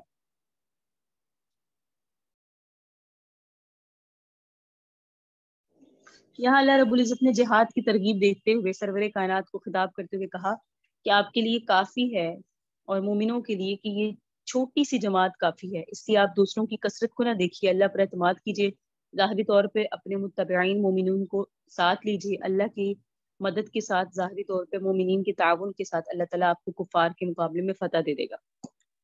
پھر اللہ رب العزت سے کی طرف سے بتایا جا رہا ہے، اگر تم میں سے 20 آدمی ہوں گے مستقل مزاج، مصیبت برداشت کرنے والے، تکلیفیں سہنے والے، میدان میں جم جانے والے، تو اللہ تعالیٰ ان کو 200 کے اوپر غالب کر دے گا. اور اگر تم میں سے 100 ہوں گے تو وہ کافروں میں سے 1000 پر غالب آئیں گے. یعنی اتنی بڑی تعداد پر اتنی قلیل جماعت کا غلبہ اس وجہ سے ہے کہ کافروں کو سمجھ حاصل نہیں ہے. جب ان کو دینی بصیرت حاصل نہیں ہے تو نہ تو ان کے سامنے کوئی پختہ مقصد ہے اور نہ ہی ان کے اندر خون بہانے کے لیے اس قسم کا جذبہ ہے. جس طرح سے مومنین کو دینی سمجھ حاصل ہے، اللہ کی رضا حاصل ہے، جنت حاصل ہے، آخرت کی آبادی کے لیے جس قسم کا شوق اور جذبہ ان کو ہے، کافروں کے پاس نہیں ہے. تو یہ قلبی بصیرت ہے، قلبی آنکھیں ہیں، دل دیکھتا ہے جو انسان کے قدم یہ آنکھیں جباتی ہیں، حوصلہ بڑھاتی ہیں، جان بازی پر انسان تیار ہو جاتا ہے، جان قربان کرنے کے لیے اپنے لیے وہ جان قربان کرنا فخر سمجھتا ہے. تو یہ ایک دینی بصیرت ہے. کافروں کو چونکہ یہ حاصل نہیں ہے اس لیے کمزور ہیں، اور مومنوں کو حاصل ہے اس لیے اللہ تعالیٰ ان کو مضبوط کر رکھا ہے. تو یہ اگر 20 ہوں گے تو 200 پر غالب آئیں گے، اور اگر 100 ہوں گے تو کافروں میں سے 1000 پر غالب آئیں گے. تو نسبت 10 گنا ہے. 20 کے مقابلے میں 200 یہ 10 گنا زیادہ ہوئے، اور 100 کے مقابلے میں 1000 یہ 10 گنا زیادہ ہوگا. تو جس کا مطلب یہ ہے کہ 20 آدمیوں کے مقابلے میں اگر 200 کافر آئے تو میدان سے ہٹنے اور بھاگنے کی اجازت نہیں، اور اگر 100 کے مقابلے میں 1000 کافر آ جائے تو میدان میں چھوڑنے کی اجازت نہیں ہے. 10 گنا طاقت کے ساتھ ٹکرا جانا یہ مسلمانوں پر فرض ہے، اور صبر و استقامت کے ساتھ اگر یہ میدان میں ڈٹیں گے تو اللہ تعالیٰ کی فتح آئے گی. اس میں یہ حکم آیا کہ اگر دشمن 10 گنا قوت دشمن کی ہو تو اس طرف سے بھی تم نے پیٹ نہیں پہننی، کیونکہ اللہ رب العزت کی مدد آئے گی. پھر فرمایا الآن خفف عنکم. جس وقت یہ آیات اترا کرتی تھی سرور کائنات صلی اللہ علیہ وسلم کاتب کو بلاتے تھے اور لکھواتے تھے اور کہتے تھے ان آیات کو فلاں صورت میں فلاں جگہ رکھ دو، ان آیات کو فلاں آیت کے ساتھ جوڑ دو. اس کا مطلب یہ تھا کہ قرآن کریم کے اترنے کی ترتیب اور ہے اور اس کو جمع کرنے کی ترتیب اور ہے.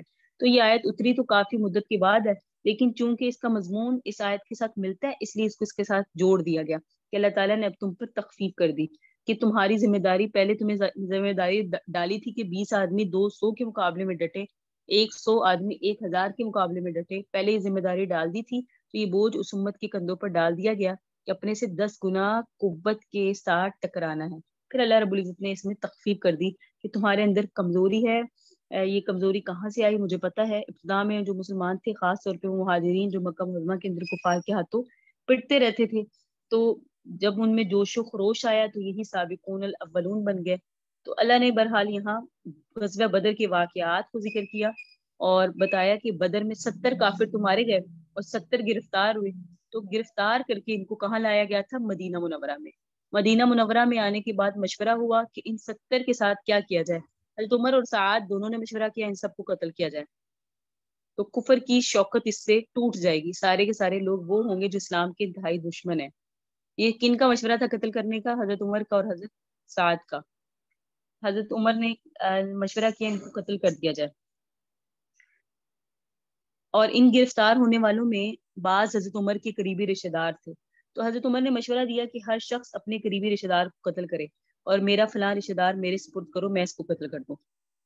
بڑی شدت کے ساتھ حضرت عمر نے مشورہ دیا، اور انصار میں حضرت سعد کی بھی رائے یہ تھی. بعض دوسرے حضرات نے کہنے لگے یا رسول اللہ ان کو فدیہ لے کر چھوڑ دیا جائے، مال لے کر. اس سے فائدہ یہ ہوگا، فدیہ سے جو مال حاصل ہوگا اس سے ہماری معاشی حالات درست ہو جائیں گے، آئندہ جہاد کے لیے بھی کافی ہو جائے گا، اور دوسرا یہ ہوگا کہ یہ ہماری طرف سے صلہ رحمی بھی دیکھ لیں گے. سرور کائنات نے فرمایا اگر ان کو چھوڑا گیا تو اس کے عوض میں اللہ تعالیٰ کسی دوسرے موقع پر تم میں سے 70 آدمیوں کو شہادت دیں گے.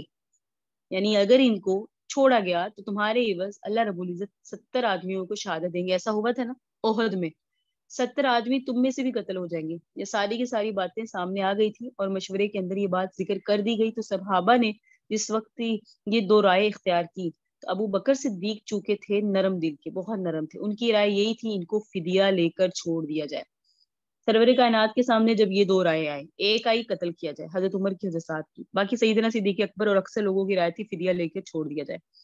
تو آپ نے بھی اپنی رحمت للعالمین کے جذبے کے تحت ان کو قتل کرنے کے بجائے فدیہ لے لیا اور فدیہ لے کے ان کو چھوڑ دیا.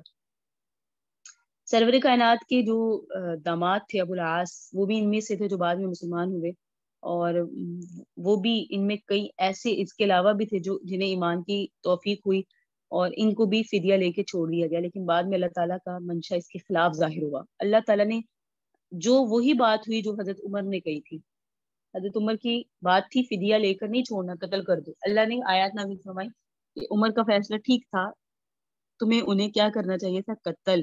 اس سے جو ہے تمہاری شان و شوکت، مسلمانوں کی شان و شوکت کافروں پر بیٹھ جاتی. اے نبی آپ کہہ دیجیے ان قیدیوں سے جو آپ کے قبضے میں ہیں، یہ ان قیدیوں کے لیے کچھ تنبیہات اور ہدایات ہیں. ان قیدیوں کو کہہ دیجیے جو آپ کے قبضے میں ہے کہ اگر اللہ تعالیٰ تمہارے دلوں میں بھلائی دیکھے گا، یعنی اگر تمہارے دل میں خلوص پیدا ہوگا تو تم مخلصانہ ایمان لے آئے ہوگے، تو دے دے گا تمہیں بہتر اس چیز سے جو تم سے لی گئی، یعنی فدیہ میں جو تم سے مال لیا گیا، اس سے بہتر اللہ تمہیں دنیا اور آخرت میں دے دے گا اور تمہارے گناہ بخش دے گا. اللہ تعالیٰ بخشنے والا ہے، رحم کرنے والا ہے. یہ فدیہ دے کر چھوٹ گئے، جا کے پھر کوئی خیانت کرنے لگے تو اس خیانت سے کسی کا کچھ نہیں بگاڑیں گے. جسے اللہ تعالیٰ نے پہلے پکڑا، اللہ تمہیں دوبارہ پکڑ لیں گے. یہاں ان کو جنہیں ان سارے قیدیوں کو 70 قیدیوں کو فدیہ لے کے چھوڑ دیا گیا، لیکن اللہ کی طرف سے ہدایات آئی کہ اگر کوئی خیر ہوئی تمہارے اندر تمہیں فائدہ ہے، لیکن اگر نقصان، تو مسلمانوں کا نقصان ہی کرنا چاہتے ہو، تو پھر اللہ رب العزت کی طرف سے جیسے ابھی پکڑے گئے پھر کبھی پکڑے جاؤ گے. پھر آگے اللہ تعالیٰ نے مہاجرین اور انصار اور ان کی بعض میں سے ہیں ان کی تعریفات بیان کی، ہجرت کرنے والے، جہاد کرنے والے، اور پھر وہ ہجرت کرنے والوں کی مدد کرنے والے، ان سب کی اللہ رب العزت نے مقامات بیان کی. لیکن یہاں یہ سمجھ لیں کہ عمر کی رائے رضی اللہ تعالیٰ عنہ کی رائے کے مطابق اللہ کی بھی رائے یہی تھی کہ ان کو قتل کر دیا جائے. اس سے یہ ہوگا کہ اگلے سال تمہارے بھی افراد قتل ہوں گی لیکن وہ شہادت کے درجے پہ فائز ہو جائیں گے، اور جب انہیں قتل کیا جائے گا تو پھر اس سے فائدہ یہ ہوگا کہ مسلمانوں کا دہشت، مسلمانوں کا خوف ان لوگوں کے دلوں میں بیٹھ جائے گا. تو ان سب کی اجتہادی غلطی تھی، انہوں نے اجتہاد سے اپنی رائے یہ دی، اور اللہ تعالیٰ کی طرف سے قانون یہی لکھا تھا کہ اس طرح سے فدیہ لینا بھی جائز ہے. لیکن بعد میں شریعت کے اندر یہ قانون پھر نافذ کر دیا گیا کہ اگر امام مناسب سمجھے تو فدیہ لے کے چھوڑ سکتے ہیں، اگرچہ جس وقت یہ واقعہ پیش آیا اس وقت براہ راست اس بارے میں کوئی ہدایت نہیں تھی، لیکن آئندہ یہ جواز کر دیا گیا کہ ہاں فدیہ لینا بھی ٹھیک ہے، اللہ کی تقدیر میں یہ چیز موجود ہے جس کی بنا پر اللہ تعالیٰ نے تمہاری اس لغزش کو بہرحال معاف کر دیا، اس کے اوپر کسی قسم کی گرفت نہیں ہوتی. اگر اللہ کی طرف سے ایک لکھی ہوئی بات پہلے گزری ہوئی نہ ہوتی، جو تم نے لیا فیما اخذتم، جو تم نے لیا یا جس کام میں تم لگ گئے، جو فعل تم نے اختیار کیا، اس کی وجہ سے تمہیں عذاب آنا تھا. چنانچہ جب یہ آیت اتری تو سرور کائنات اللہ تعالیٰ کی طرف سے جس طرح سے ڈرا کرتے تھے تو آپ نے ڈرتے ہوئے اللہ کے سامنے توبہ استغفار کی. فرمایا دیکھو اگر اللہ کا عذاب آتا تو عمر اور سعد کے علاوہ کوئی بچتا نہیں، کیونکہ ان کی رائے ان کو قتل کرنے کی تھی اور ان کی خون ریزی کی تھی، اور اللہ کی بھی رائے یہ تھی. بہرحال اللہ رب العزت نے یہاں تنبیہ کر دی، واضح کر دیا حکم. پھر آخر میں اس صورت کا اللہ نے اختتام کیا تو مہاجرین اور انصار کی فضیلت بیان کرتے ہوئے کیا کہ جو اللہ کے راستے میں ایمان لاتے ہیں، جہاد کرتے ہیں، اور پھر وہ اپنے گھر بار کو چھوڑتے ہیں، ان کے حقوق بھی وہی ہوں گے جو سابقین اولین کے. لیکن اگر تمہارے رشتے دار موجود ہوں، یعنی رشتے دار مسلمان ہیں اور ہجرت کر کے آئے ہیں، یہ مقدم ہے، ان سے اخوت اور اسلامی والے بھائیوں کی طرح تعلق رکھیں. تو پہلے تو ہے کہ جو اللہ کے راستے میں جہاد کر کے اور ہجرت کر کے مکہ سے مدینہ آ گئے تو تمہارے یہ بھائی ہیں. لیکن پھر فرمایا اگر تمہارے رشتے دار ہی بھی ہیں، حقیقی رشتے دار ہیں، ایک تو تمہاری آپس میں بھائی بنا دیے، دین مسلمان کا بھائی، لیکن اگر واقعی ہجرت کرنے والے، جہاد کرنے والے تمہارے بھائی ہیں تو پھر تمہارے رشتے دار مقدم ہوں گے. وَأُولُو الْأَرْحَامِ بَعْضُهُمْ أَوْلَىٰ بِبَعْضٍ فِي كِتَابِ اللَّهِ. تو یہ وضاحت آپ کے سامنے کر دی کہ اگر ایک شخص مسلمان ہے اور اس کا مسلمان رشتے دار بھی مدینہ منورہ میں ہجرت کر کے آیا ہے تو پھر وہ وراثت میں یہ رشتے دار مقدم ہوگا، اور اگر رشتے دار موجود نہیں تو پھر وراثت پہنچے گی اس مسلمان بھائی کو جس کے ساتھ سرور کائنات نے اخوت قائم کروا دی تھی. جب آپ مکہ سے مدینہ گئے تو آپ نے بہت سارے مہاجرین و انصار میں بھائی کا تعلق پیدا کروا دیا، اخوت قائم کروا دی تھی، تاکہ پھر آپس میں جو ایک دوسرے کی مدد کریں گے. انہوں نے بہت مدد کی، یہاں تک کہ اتنے انصار جو تھے اتنے جانسار ہو گئے، انہوں نے کہا کہ اگر ہمارے نکاح میں 2 عورتیں ہیں تو ہم ان میں سے ایک کو طلاق دے کر مہاجر کے نکاح میں دے دیتے ہیں. اس لیے نصارہ کا بڑا مقام ہے، انہوں نے قربانیاں بھی بہت دی. تو یہاں اللہ رب العزت نے آخر میں انہی کی فضیلت بیان کرتے ہوئے سورت کو مکمل کیا. سورۃ توبہ. سورۃ توبہ میں 16 رکوع ہے. براءۃ من اللہ ورسولہ، اللہ اور اس کے رسول کی طرف سے لا تعلقی کی اطلاع ہے. الی الذین عاہدتم من المشرکین، ان مشرکوں سے جن سے آپ نے معاہدہ کیا. اللہ نے اطلاع دے دی کہ اللہ مشرکوں سے بری ہے. فسیحوا فی الارض اربعۃ اشہر، تم چل لو پھر لو علاقے میں 4 مہینے. وعلموا، جان لو انکم غیر معجز اللہ، کہ بے شک تم اللہ کو عاجز کرنے والے نہیں. وان اللہ مخزی الکافرین، اور اللہ بے شک رسوا کرنے والا ہے کن کو؟ اللہ رب العزت کافرین کو رسوا کرنے والا ہے. وآذان من اللہ، اعلان ہے اللہ اور اس کے رسول کی طرف سے، یوم الحج الاکبر، حج اکبر کے دن، کہ ان اللہ بریء من المشرکین، کس چیز کا؟ کہ اللہ لا تعلق ہے مشرکین سے، ورسولہ، اور اس کا رسول لا تعلق ہے مشرکین سے. فإن تبتم، پھر اگر تم توبہ کر لو گے، فہو خیر لکم، تمہارے لیے بہتر ہے. وإن تولیتم، اور اگر پھر تم پیٹ پھیرو گے، وہی عمل کرو گے، فاعلموا، تو جان لو، انکم غیر معجز اللہ، تم اللہ کو عاجز نہیں کر سکتے. وبشر الذین کفروا، اور کافروں کو خوشخبری دیجیے، بعذاب علیم، دردناک عذاب کی. الا الذین عاہدتم من المشرکین، مگر وہ مشرک جن سے آپ نے معاہدہ کر لیا، ثم لم ينقصوکم شیئا، پھر ان مشرکوں نے بھی معاہدے میں سے کوئی کمی نہیں کی، ولم یظاہروا علیکم، نہ ہی امداد کی انہوں نے تمہارے خلاف، احدن، کسی کی بھی، فاتموا الیہم عہدہم الی مدتہم، تو آپ معاہدہ برقرار رکھیں اور مدت تک معاہدے کو پورا کریں جو آپ کی مدت ان سے طے ہوئی. ان اللہ یحب المتقین، اللہ تقوی اختیار کرنے والوں کو پسند کرتا ہے. فَإِذٍ سَلَخَ الْأَشْهُرُ الْحُرُمُ، اور جب گزر جائیں حرمت والے 4 مہینے، فَاقْتُلُوا الْمُشْرِكِينَ، تو پھر قتل کرو مشرکوں کو، حَيْثُ وَجَدتُّمُوهُمْ، جہاں بھی انہیں پاؤ، فَخُذُوهُمْ، انہیں پکڑ لو، وَاحْصُرُوهُمْ، انہیں گھیر لو، وَاقْعُدُوا لَهُمْ كُلَّ مَرْصَدٍ، اور بیٹھو ان کے ہر گھات کی جگہ میں. فَإِن تابوا، اگر وہ توبہ کرتے ہیں، وَقَامُوا الصَّلَاةَ، نماز قائم کرتے ہیں، وَآتُوا الزَّکَاةَ، اور زکوٰۃ ادا کرتے ہیں، فَخَلُّوا سَبِیلَهُمْ، پھر ان کا راستہ چھوڑ دو. ان اللہ رحیم، بے شک اللہ بخشنے والا ہے، رحم کرنے والا ہے. وَإِنْ أَحَدٌ مِّنَ الْمُشْرِكِينَ اسْتَجَارَكَ فَأَجِرْهُ، اور اگر مشرکین میں سے کوئی آدمی آپ سے پناہ مانگے تو پھر آپ ان کو پناہ دے دیں. حتیٰ یسمع کلام اللہ، یہاں تک کہ وہ مشرک اللہ کی کلام کو سن لے. ثم ابلغہ مأمنہ، پھر پہنچا دے اس کو اس کے امن کی جگہ. ذالک بأنہم، اس لیے کہ قوم ایسی ہے، لا یعلمون، جو نہیں جانتی. یہ سورج جو آپ کے سامنے شروع ہوئی ہے، اس کا نام براءت بھی ہے اور توبہ بھی ہے. سورۃ براءت بھی سے کہتے ہیں، توبہ بھی کہتے ہیں. اس میں اکثر کثرت سے توبہ کی تلقین ہے، اور آپ اس کے واقعات کے ضمن میں بھی دیکھیں گے اللہ تعالیٰ نے مسلمانوں کی توبہ بھی قبول کی، مسلمانوں پر رجوع کیا، اور دوسرے لوگوں کو بھی کثرت کے ساتھ توبہ کرنے کی ترغیب کی، جیسے پہلے رکوع میں بھی آپ کے سامنے آیا. تو آگے واقعات بھی آئیں گے، اس لیے سورت کو کہتے ہیں سورہ براءت یا سورہ توبہ. اس کے اندر بسم اللہ نہیں لکھی گئی اور نہ ہی پڑھی جاتی ہے. اس کے متعلق علماء یہی فرماتے ہیں کہ جب حضرت جبرائیل آئے تو وہ بسم اللہ کے حکم کے ساتھ نہیں لائے تھے، ورنہ جتنی بھی صورتیں آتی تھی اس میں حضرت جبرائیل جب آتے تو بسم اللہ سے ابتدا کرتے، اور اس میں نہیں تھی، تو اس لیے آقا نے جب اس کو ان کو لکھنے کے مراحل کا ہوئے تو اس میں بسم اللہ نہیں شامل کی گئی. اور بعض لوگوں کا کہنا ہے اس کا تعلق ہے سورہ انفال کے ساتھ، یعنی سورہ توبہ علیحدہ نہیں ہے، سورہ انفال کے ساتھ ہی یہ ایک ہی صورت ہے، اس لیے سورہ انفال والی بسم اللہ ہی اس کے لیے کافی ہے. صحیح. تو یہ کچھ وجوہات ہیں جس کے متعلق اس سورت کی شروع میں نہیں ذکر کی جاتی بسم اللہ. سورہ انفال آپ کے سامنے گزری، اس کے اندر زیادہ تر ذکر تھا جہاد پر، اور خاص طور پہ بدر کے حالات تھے. یہ جو سورہ براءت ہے اس کے اندر مشرکین سے لا تعلقی ہے، جس طرح آپ ابتدائی آیت میں سن رہی ہیں کہ چند غزوات تھے، فتح مکہ اور اس کے بعد حنین اور پھر اس کے بعد غزوہ تبوک، ان 3 غزوات کے حالات اس میں آ رہے ہیں. آپ نے سورت براءت میں 3 غزوات کے حالات پڑھنے ہیں. نمبر 1 فتح مکہ، نمبر 2 غزوہ حنین، اور پھر اس کے بعد غزوہ تبوک. اس ضمن میں منافقین کے حالات آئیں گے، جن کا نفاق خصوصیت کے ساتھ منافقین کے نفاق کا پتہ چلا تھا غزوہ تبوک میں، اور ان کے حالات ذکر آئیں گے. پھر اس میں ان کی توبہ کی طرف ان کو تلقین کی جائے گی، اور پھر یہ کہ ان کے حق میں توبہ بہتر ہے، اور پھر مسلمانوں کو جہاد کی ترغیب دی جائے گی.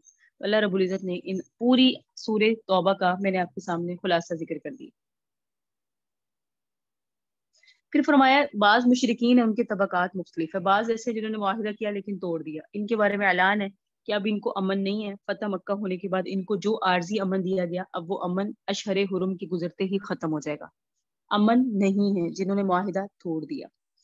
ٹھیک ہے.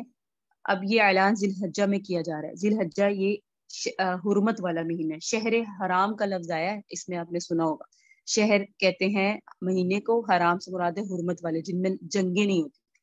تو فرمایا جا رہا ہے جنہوں نے معاہدہ توڑ دیا، پھر آپ ان کو مہلت دی گئی ہے، جیسے ہی حرمت والا مہینہ گزرے گا ان کو یہاں سے نکال دیا جائے گا.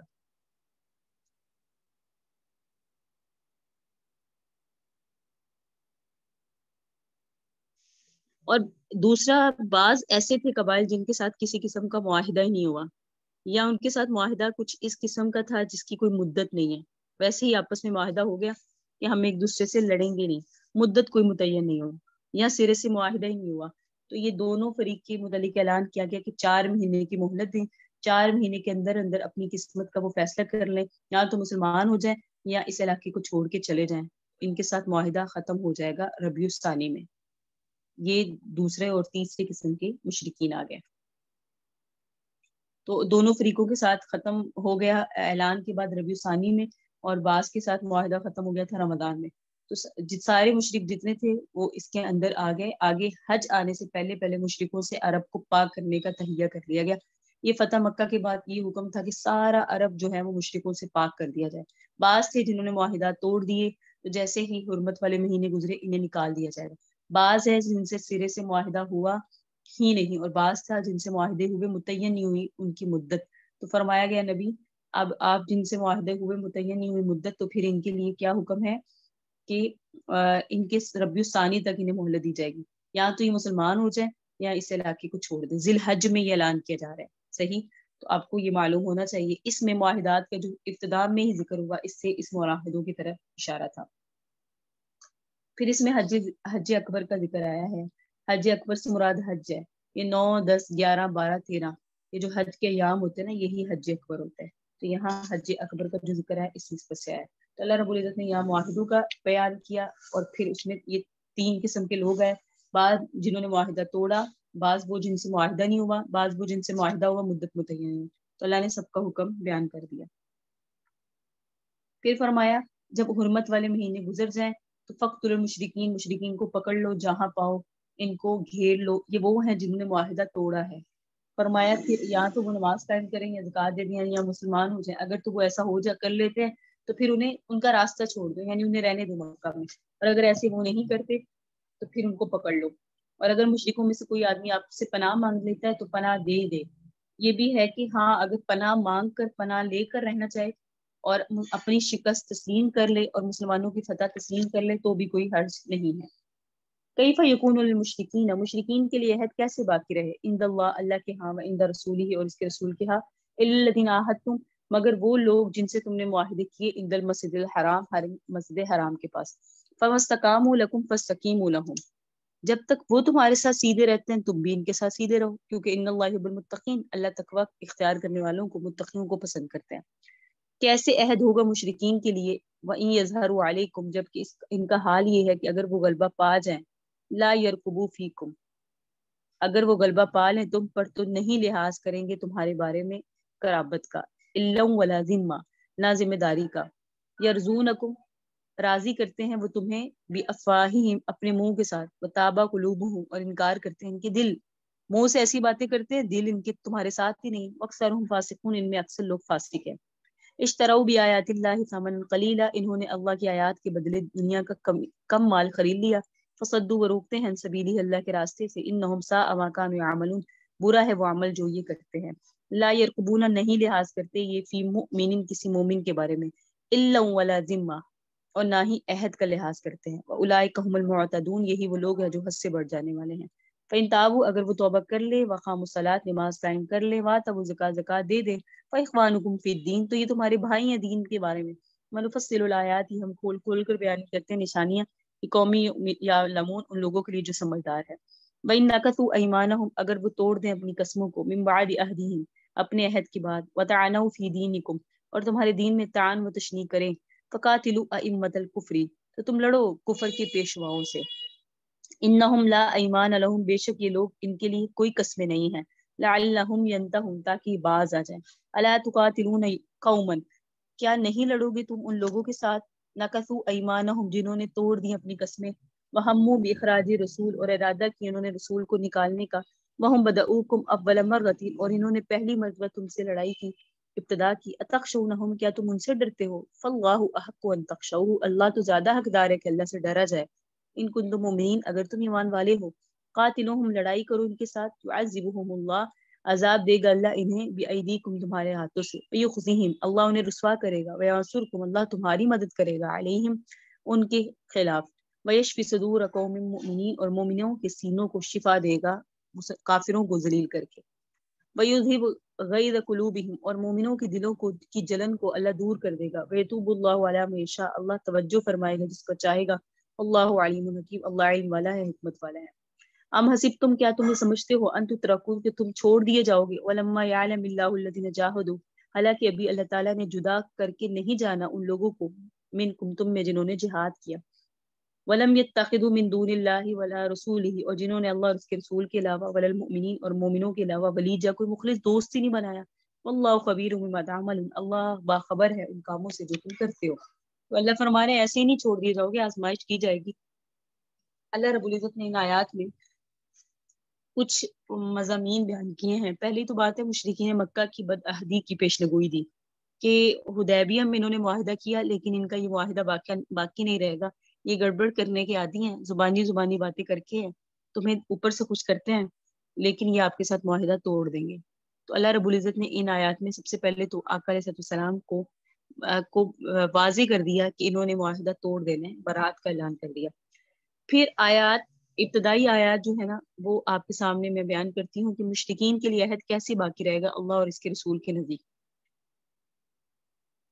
فرمایا کیف یظہر علیکم، جنہوں نے تمہارے ساتھ معاہدہ کیا مسجد حرام کے پاس، جیسے حدیبیہ میں جو معاہدہ ہوا تھا وہ بھی مسجد حرام کے پاس ہوا تھا۔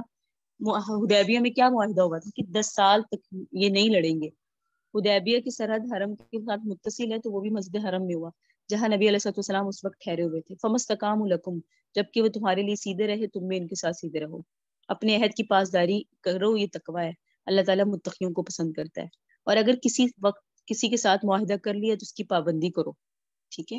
پھر اگلی آیت میں فرمایا کیف یظہر منکم، کہ مشرکین کے لیے اللہ اور اس کے رسول کے نزدیک عہد کیسے رہے گا جبکہ ان کا حال یہ ہے کہ اگر وہ تم پر غالب آ جائے تو تمہارے بارے میں نہ کسی قرابت کا خیال رکھیں گے نہ معاہدے کا، یعنی غلبہ پا لینے کی صورت میں، بس چلنے کی صورت میں یہ نہیں دیکھیں گے کہ تم ان کے بھائی ہو، خاندانی تعلق ہے یا ان کے ساتھ تمہارا کوئی قرابت داری ہے، ان کے ساتھ تمہارا کوئی معاہدہ ہے۔ یہ دو ہی باتیں ہیں جن کی بنا پر انسان کسی کا لحاظ رکھتا ہے، یا تو معاشرتی طور پر آپس میں رشتہ داری ہوتی ہے یا جماعتی سطح پر سیاسی معاہدات ہوتے ہیں۔ تو جب ان دونوں کا لحاظ ہی ان کے دل میں نہیں ہے تو ایسی صورت میں یہ بات کیسے باقی ہے کہ یہ جو معاہدہ تم سے کرتے ہیں تو اپنے منہ سے تمہیں خوش کر دیتے ہیں، باتیں بنا کے تمہیں راضی کر دیتے ہیں، گویا تمہارے ساتھ نباہ کرنا چاہتے ہیں، لیکن جو باتیں یہ زبان سے کہتے ہیں وہ ان کے دل میں نہیں ہے۔ آقا کو پہلے ہی اللہ رب العزت نے ان آیات میں مشرکین مکہ کی بدعہدی کی طرف سے جو ہے وہ آگاہ کر دیا اور بدعہدی کی وجہ بتا دی۔ فاسق، تاج سے نکلنے والے، دنیا دار ہیں۔ دنیا دار کی ہمیشہ خاصیت ہوتی ہے جہاں اپنا مفاد دیکھتا ہے وہاں معاہدہ رکھتا ہے، جہاں مفاد نہیں دیکھتا وہاں توڑ دیتا ہے۔ تو مشرک دنیا کی محبت میں مبتلا ہیں، دنیا کی محبت میں مبتلا ہونے کی وجہ سے انہیں اپنی عزت، اپنا مال، اپنی دولت یہ بہت زیادہ عزیز ہے۔ اگر کہیں معاہدے کی صورت میں ان کو مفاد حاصل ہوگا تو معاہدہ کر لیں گے، اگر کہیں معاہدہ توڑنے کی صورت میں اپنا مفاد فائدہ محسوس کریں گے تو معاہدہ توڑ کے رکھ دیں گے۔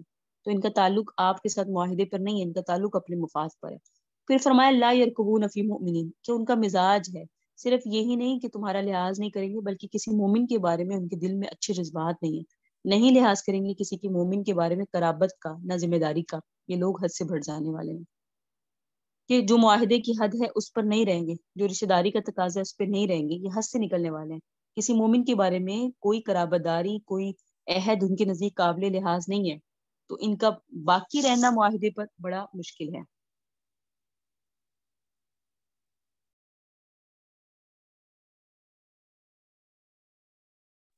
پھر فرمایا وَإِن نَكَثُوا أَيْمَانَهُمْ، اگر انہوں نے اپنی قسمیں توڑ دی معاہدے کی۔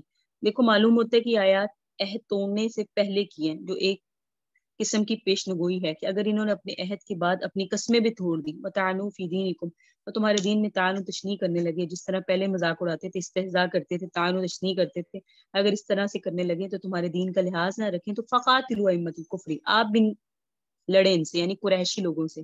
مشرکین مکہ چونکہ وہی کفر کے امام ہیں، مشرکین جو ہے مشرک ہیں اور یہی بڑے بڑے سردار سمجھے جاتے ہیں، انہی کی قیادت کے طور پہ سارے کا سارا کام ہے، تو بیت اللہ کے مجاور ہونے کی وجہ سے اگر یہ آپ سے بڑے بنے ہوئے اور اگر یہ آپ سے لڑنا چاہیں تو آپ ان کے قبائل سے لڑیں، ٹھیک ہے۔ اللہ نے فرمایا لڑیں، ان کے اماموں سے لڑ لیں آپ، جب ان کا سر ٹوٹے گا، ان کا غرور ٹوٹے گا۔ پھر فرمایا انہم لا ایمان لہم، بے شک ان کی قسموں کا کوئی اعتبار نہیں، یعنی جب انہوں نے خود ہی توڑ دیا معاہدہ، دو طرفہ ہوتا ہے، جب انہوں نے یک طرفہ کر دیا تو آپ کیوں کہہ رہے ہیں کہ میں معاہدے پہ قائم ہوں، آپ ان سے لڑیں۔ تو یہاں مشرکین کے خلاف قتال کی سورہ توبہ کی ابتدائی آیات میں ترغیب دی گئی ہے۔ پھر فرمایا گیا کہ ام حسیب تم ان تترکو، تم یہ سمجھتے ہو کہ تم چھوڑ دیے جائے گو، یعنی صرف کلمہ پڑھ لیا، نماز پڑھنے کے بعد تمہاری وفاداری کا تمغہ دے کے چھوڑ دیا گیا؟ اگر یہ اللہ کے وفادار ہے، نہیں، اللہ تعالیٰ تو آزمائشوں کی بھٹی میں ڈالے گا. صرف کلمہ پڑھنے سے تو یہ نہیں ہے کہ تم چھوڑ دیے جاؤ گے، آزمائشوں میں ڈال ڈال کے دیکھے گا کون اپنے دعویٰ ایمان میں سچا ہے، کون وقت آنے پہ پیچھے ہٹتا ہے. ابھی دیکھنا ہے کہ تم میں کون جہاد کرنے والا ہے. تو یہاں جہاد خصوصیت کے ساتھ ذکر کیا گیا. براہ راست اپنے رشتے داروں سے کون ٹکر لیتا ہے، اپنی برادری سے کون ٹکر لیتا ہے، کون بڑھ چڑھ کے جہاد کرتا ہے، کون ایسا ہے جس کا تعلق صرف اللہ سے، اللہ کے رسول و مومنین سے ہے، چاہے وہ مومن رشتے دار ہیں چاہے نہیں، لیکن ایمان کے رشتے دار کی بنا پر قلبی تعلق اللہ سے ہے، یا اللہ کے رسول سے ہے، یا مومنین سے ہے. اس کے علاوہ کسی دوسرے کو اپنا ہمراز نہیں بنانا. اور فرمایا اور کون ایسا ہے جو اللہ اور اس کے رسول اور مومنین کو چھوڑ کر ان سے تجاوز کر کے غیروں کے ساتھ محبت اور رازداری رکھتا ہے. اللہ تعالیٰ امتحان میں ڈال کر تمہیں دیکھے گا. تو اب جہاد کا حکم آ گیا. تو جو جہاد میں بڑھ چڑھ کے حصہ لے گا اس کا تعلق اللہ اور اس کے رسول اور مومنین سے ہوگا، کافروں سے نہیں ہوگا. یہ اللہ رب العزت نے ایک کرائٹیریا بتا دی، ایک حد بندی کر دی، اور یہ فرما دیا کہ مت انہیں بناؤ دوست، مت انہیں بناؤ بھیدی، مت انہیں بناؤ رازدار. واللہ خبیر بما تعملون، اللہ کو تمہارے تمام اعمال کی خبر ہے جو تم کرتے ہو. ما کان للمشرکین یعمروا مساجد اللہ، نہیں ہے مشرکوں کے لیے کہ وہ آباد کرے اللہ کی مسجدوں کو. شاہدین علی انفسہم، کہ وہ شہادت دینے والے ہیں اپنے نفسوں پر بالکفر، کفر کی. مشرکین اللہ کی مسجدوں کو آباد نہیں کرتے. اولئک حبطت اعمالہم، ان کے تو اعمال ہی ضائع ہیں. وفی النار ہم خالدون، وہ جہنم میں ہمیشہ رہیں گے. انما یعمر مساجد اللہ، اللہ کی بستیوں کو آباد وہ کرتا ہے، اللہ کی مسجدوں کو آباد وہ کرتا ہے، من آمن باللہ والیوم الاخر، جو اللہ اور آخرت کے دن پر ایمان لاتا ہے. وقام الصلاۃ، اور نماز کو قائم کرتا ہے. وآت الزکوٰۃ، زکوٰۃ کو ادا کرتا ہے. ولم یخش الا اللہ، اللہ کے سوا کسی سے نہیں ڈرتا. فعسا، قریب ہے، اولئک یکونوا من المہتدین، یہی وہ لوگ ہیں جو راستہ پانے والوں میں سے ہو جائیں. اللہ فرما رہے ہیں اجعلتم سقایۃ الحاج، کیا تم سمجھتے ہو کہ حاجیوں کو پانی پلانا، و عمارت المسجد الحرام، اور مسجد حرام کو آباد کرنا، کمن، یہ برابر ہو جائے گا اس شخص کے لیے آمنہ جو ایمان لاتا ہے اللہ پر اور آخرت پر، وجاہد فی سبیل اللہ، اللہ کے راستے میں جہاد کرتا ہے. لا یستوون عند اللہ، یہ دونوں اللہ کے نزدیک برابر نہیں ہے. اللہ کے راستے میں جہاد کرنے والے کا مقام زیادہ ہے. اللہ لا یهدی القوم الظالمین، اللہ ظالموں کو ہدایت نہیں دیتا. الذین آمنوا، وہ لوگ جو ایمان لاتے ہیں، وہاجروا، اور جو لوگ ہجرت کرتے ہیں، مجاہد و جہاد کرتے ہیں، فی سبیل اللہ، اللہ کے راستے میں، باموالہم، مالوں کے ساتھ بھی، وانفسہم، اپنی جانوں کے ساتھ بھی، اعظم درجۃ عند اللہ، ان کا اجر اللہ کے نزدیک زیادہ بڑا ہے. واولئک هم الفائزون، یہی وہ لوگ کامیاب ہیں. اللہ نے فرمایا نبی آپ انہیں خوشخبری دیجیے، ربہم، ان کے رب کی طرف سے، برحمت منہ، ان کی رب کی طرف سے ان کے لیے رحمت ہے، ورضوان، اور رضامندگی ہے. سبحان اللہ. جہاد کرنے والوں سے اللہ راضی ہے. وجنات، ان کے لیے باغات ہے، لہم فیہا نعیم مقیم، ان کے لیے وہاں قائم رہنے والی ہمیشہ کی خوشحالی ہے. خالدین فیہا ابدا، وہ اس میں ہمیشہ رہیں گے. ان اللہ عندہ اجر عظیم، بے شک اللہ کے پاس سے اجر عظیم ہے. یا ایھا الذین آمنوا، لیکن اے وہ لوگ جو ایمان لائے، لا تتخذوا آباءکم واخوانکم اولیاء، تم اپنے باپ دادوں کو اور اپنے بہن بھائیوں کو دوست مت بناؤ. ان استحبوا الکفر علی الایمان، اگر وہ تمہارے باپ دادے اور تمہارے بھائی کفر کو پسند کرتے ہو ایمان کو چھوڑ کر. ومن یتولہ منکم، جو کوئی تم میں سے ان سے دوستی لگائے گا، فاولئک هم الظالمون، وہ ظالم ہو جائے گا. قل فرما دیجیے ان کان آباؤکم، اگر تمہارے باپ دادے، و ابناؤکم، تمہاری اولاد، و اخوانکم، تمہارے بہن بھائی، و ازواجکم، تمہاری بیویاں، و عشیرتکم، تمہارا قبیلہ، و اموال، اور مال، اقترفتموها، جو تم نے کمائے، و تجارت، اور تجارت، تخشونا کسادہ، جس کے کم پڑ جانے سے تم ڈرتے ہو، و مساکن، اور وہ تمہاری رہائش گاہیں، ترضونہا احب الیکم، تم راضی ہو جن پر، اگر وہ تمہیں زیادہ محبوب ہے اللہ سے اور اس کے رسول سے، میں جہاد فی سبیلہ، اللہ کے راستے میں جہاد کرنے سے، فتربصوا، تو تم انتظار کرو، حتی یأتی اللہ بامرہ، یہاں تک کہ اللہ کا حکم آ جائے. واللہ لا یہدی القوم الفاسقین، اللہ فاسق قوم کو ہدایت نہیں دیکھتا. تو یہاں دیکھیں اللہ نے کیسی حد بندی کر دی کہ تم میں تمہارے ماں باپ، تمہارے اولاد، تمہارے بہن بھائی، تمہاری بیویاں، تمہارا مال، تمہاری تجارت، تمہارے گھر بار سے زیادہ اللہ اور اس کے رسول اور اللہ کے راستے میں جہاد کرنا محبوب ہونا چاہیے. اگر ایسا نہیں ہے تو پھر انتظار کرو قیامت کا، یہاں تک کہ اللہ کا حکم آ جائے، یعنی قیامت آ جائے، پتہ چلے گا پھر یہ مال، اولاد، بال بچے اور تمہارا ساز و سامان تمہارے کوئی کام نہیں آئے گا. اچھا جی، ادھر اللہ رب العزت نے ابتدا میں فرمایا مساجد کی حقیقی آبادی کیا ہے، کہ اللہ کی مسجدوں کو آباد کرنا وہ شخص کرتا ہے جو اللہ کے ساتھ ایمان لائے، یوم آخرت کے ساتھ ایمان لائے. مسجدوں کے آباد کرنے کا حق بھی انہیں کو ہے. یہی لوگ ہیں جو سرور کائنات نے آخر زمانے کے حالات بیان کیے اور ایک موقع پر فرمایا ایسا وقت آئے گا قرآن کریم کے صرف نشانات ہی نشانات اور اس کے رسوم باقی رہ جائیں گے، حقیقت اس کی اٹھ جائے گی، اسلام کا صرف نام ہی نام باقی رہ جائے گا، حقیقت اس کی ختم ہو جائے گی۔ جو اسٹیج پہ ہوتا ہے اسلام اسلام اسلام، جس نے اپنا کام نکالنا ہوتا ہے وہ اتنا ہی اسلام کو زندہ باد کے نعرے لگاتا ہے، لیکن جہاں تک اس کی حقیقت کا تعلق ہے وہ ختم ہے، نام ہی نام باقی ہے، لوگوں نے اپنے مقصد نکالنے کے لیے لکھا ہوگا۔ تو یہ قیامت کی نشانی ہے۔ اسی طرح بعض مساجد میں بھی آباد صرف وہی کریں گے جو اللہ والے ہیں، ہدایت سے خالی ہوگی بعض، وہ مساجد کو آباد نہیں کریں گے۔ جو مساجد کو آباد کرنے والے ہیں آباد کریں گے عبادات سے، جماعت میں حاضری سے۔ اس لیے سرور کائنات نے فرمایا جس شخص کو تم دیکھو کہ مسجد کا خیال رکھتا ہے، مسجد میں آتا جاتا ہے، حاضری پابندی سے دیتا ہے، تو اس کے لیے گواہی دے دو کہ وہ مومن ہے، کیونکہ اللہ تعالیٰ فرماتے ہیں مسجدوں کو آباد کرنا مومنوں کا کام ہے۔ وہاں جا کے اللہ کا نام لیا جانا، اللہ کے دین کی اشاعت کرنا، پڑھنا پڑھانا، نمازیں پڑھنا، نوافل پڑھنا، تلاوت کرنا، دین کا تذکرہ کرنا، دین کی باتیں کرنا، یہ کن کا کام ہے؟ ایمان والوں کا۔ اگر کوئی مسجد میں جاتا ہے تو سمجھ لو وہ مومن ہے۔ اچھا یہ جو آیا نا اجعلتم سقایۃ الحاج و عمارۃ المسجد الحرام، یہ مفسرین اس کا خطاب سمجھتے ہیں مشرکین کو۔ مشرکین کو خطاب ہے کہ وہ سمجھتے تھے حاجیوں کو پانی پلانا اور مسجد حرام کی خدمت ہمارے لیے باعث فخر ہے، تو ان سے کہا جا رہا ہے ایمان اور جہاد کے مقابلے میں کچھ نہیں ہے، ایمان اور جہاد اصل ہے۔ اگر ایمان کے ساتھ یہ خدمات بھی ہوں تو یہ بہت زیادہ فضیلت ہے، اور اگر ایمان نہیں ہے اور تم سمجھتے ہو ہم حاجیوں کو پانی پلا رہے ہیں اور ہم ادھر اس کی حفاظت کر رہے ہیں، تو تمہارا ایمان نہ ہونے کی وجہ سے تمہارے یہ اعمال تمہارے کام نہیں آئیں گے، کیونکہ اللہ کے راستے میں جہاد کرنے کی زیادہ فضیلت ہے بنسبت اس کے کہ تم اپنے ان کاموں میں لگو۔ ان آیت کے اندر ہجرت جو آخری آیت ہے یا ایھا الذین آمنوا لا تتخذوا آباءکم واخوانکم اولیاء، ان آیت کے اندر ہجرت اور جہاد پر برہم گرفتہ کرنا مقصد ہے کہ جہاد اور ہجرت سے کون سی چیز روکتی ہے؟ برادری کے تعلقات، رشتہ داری سے محبت۔ انسان کہتا ہے ٹھیک ہے لیکن میں رشتہ داروں کو نہیں چھوڑ سکتا، برادری کو نہیں چھوڑ سکتا، اپنے بال بچوں کو نہیں چھوڑ سکتا۔ جہاد والوں کے لیے فرمایا گیا ہے کہ اگر ایسی چیز ہے تو پھر تم اپنے ایمان کی فکر کرو، کیونکہ ابھی تم پکے سچے سچے ایمان والے نہیں ہو۔ تو اللہ رب العزت نے یہاں جہاد کی فضیلت بیان فرمائی۔ لقد نصرکم اللہ فی مواطن کثیرہ، یہ بات پکی ہے کہ اللہ نے تمہاری مدد کی بہت سارے مقامات پر، اللہ نے تمہاری مدد کی بہت سارے مقامات پر، یوم حنین، حنین کے موقع پر بھی۔ میں نے آپ کو بتایا تھا کہ اس میں غزوہ تبوک کا، فتح مکہ کا اور حنین کا، سورہ توبہ میں 3 کا ذکر ہے۔ پیچھے فتح مکہ گزر گیا اور پھر بتایا کہ فتح مکہ ہو گیا، مسلمانوں نے مکہ کو فتح کر لیا، تو اب کیا وہ وہاں نہیں بھیج سکتے، وہاں کوئی مشرک نہیں رہے گا، وہاں معاہدہ توڑنے والا نہیں رہے گا۔ یہ کچھ احکامات تھے اللہ نے جو کہا کہ حج کے ایام گزرنے کے بعد یہ سارے مشرکین یہاں سے نکل جائیں گے، حج کے دنوں میں اعلان ہو گیا تھا، وہ تو تھا فتح مکہ کے ساتھ۔ اب یہاں آ رہا ہے حنین کہ اللہ نے تمہاری بہت سارے موقع پر مدد کی، حنین کے موقع پر، اذ اعجبتکم کثرتکم، جب مسلمانوں کی تعداد بہت زیادہ تھی اور وہ عجب کر رہے تھے کہ ہم بہت زیادہ ہیں، فلم تغنی عنکم شیئا، تمہارے کچھ بھی کام نہ آئی تمہاری جماعت، وضاقت علیکم الارض، تم پر زمین تنگ ہو گئی، بما رحبت، باوجود کشادہ ہونے کے، ثم ولیتم مدبرین، پھر تم پیٹ پھیر کے بھاگنے لگے، ثم انزل اللہ سکینتہ علی رسولہ، پھر اللہ نے اپنے رسول پر سکینت نازل فرمائی، وعلی المؤمنین، مومنوں پر بھی سکون نازل فرمایا، وانزل جنودا، اور ایسے لشکر نازل فرمائے، لم ترونھا، جنہیں تم نہیں دیکھتے تھے، وعذب الذین کفروا، اللہ نے ظالم کافروں کو عذاب دیا، ذالک جزاء الکافرین، اللہ ایسا ہی بدلہ دیتا ہے کافروں کو۔ تو حنین میں اللہ رب العزت نے ایسے مسلمانوں کی مدد کی کہ اللہ نے سکون نازل فرمایا۔ یاد رکھے سکون بہت بڑی نعمت ہے۔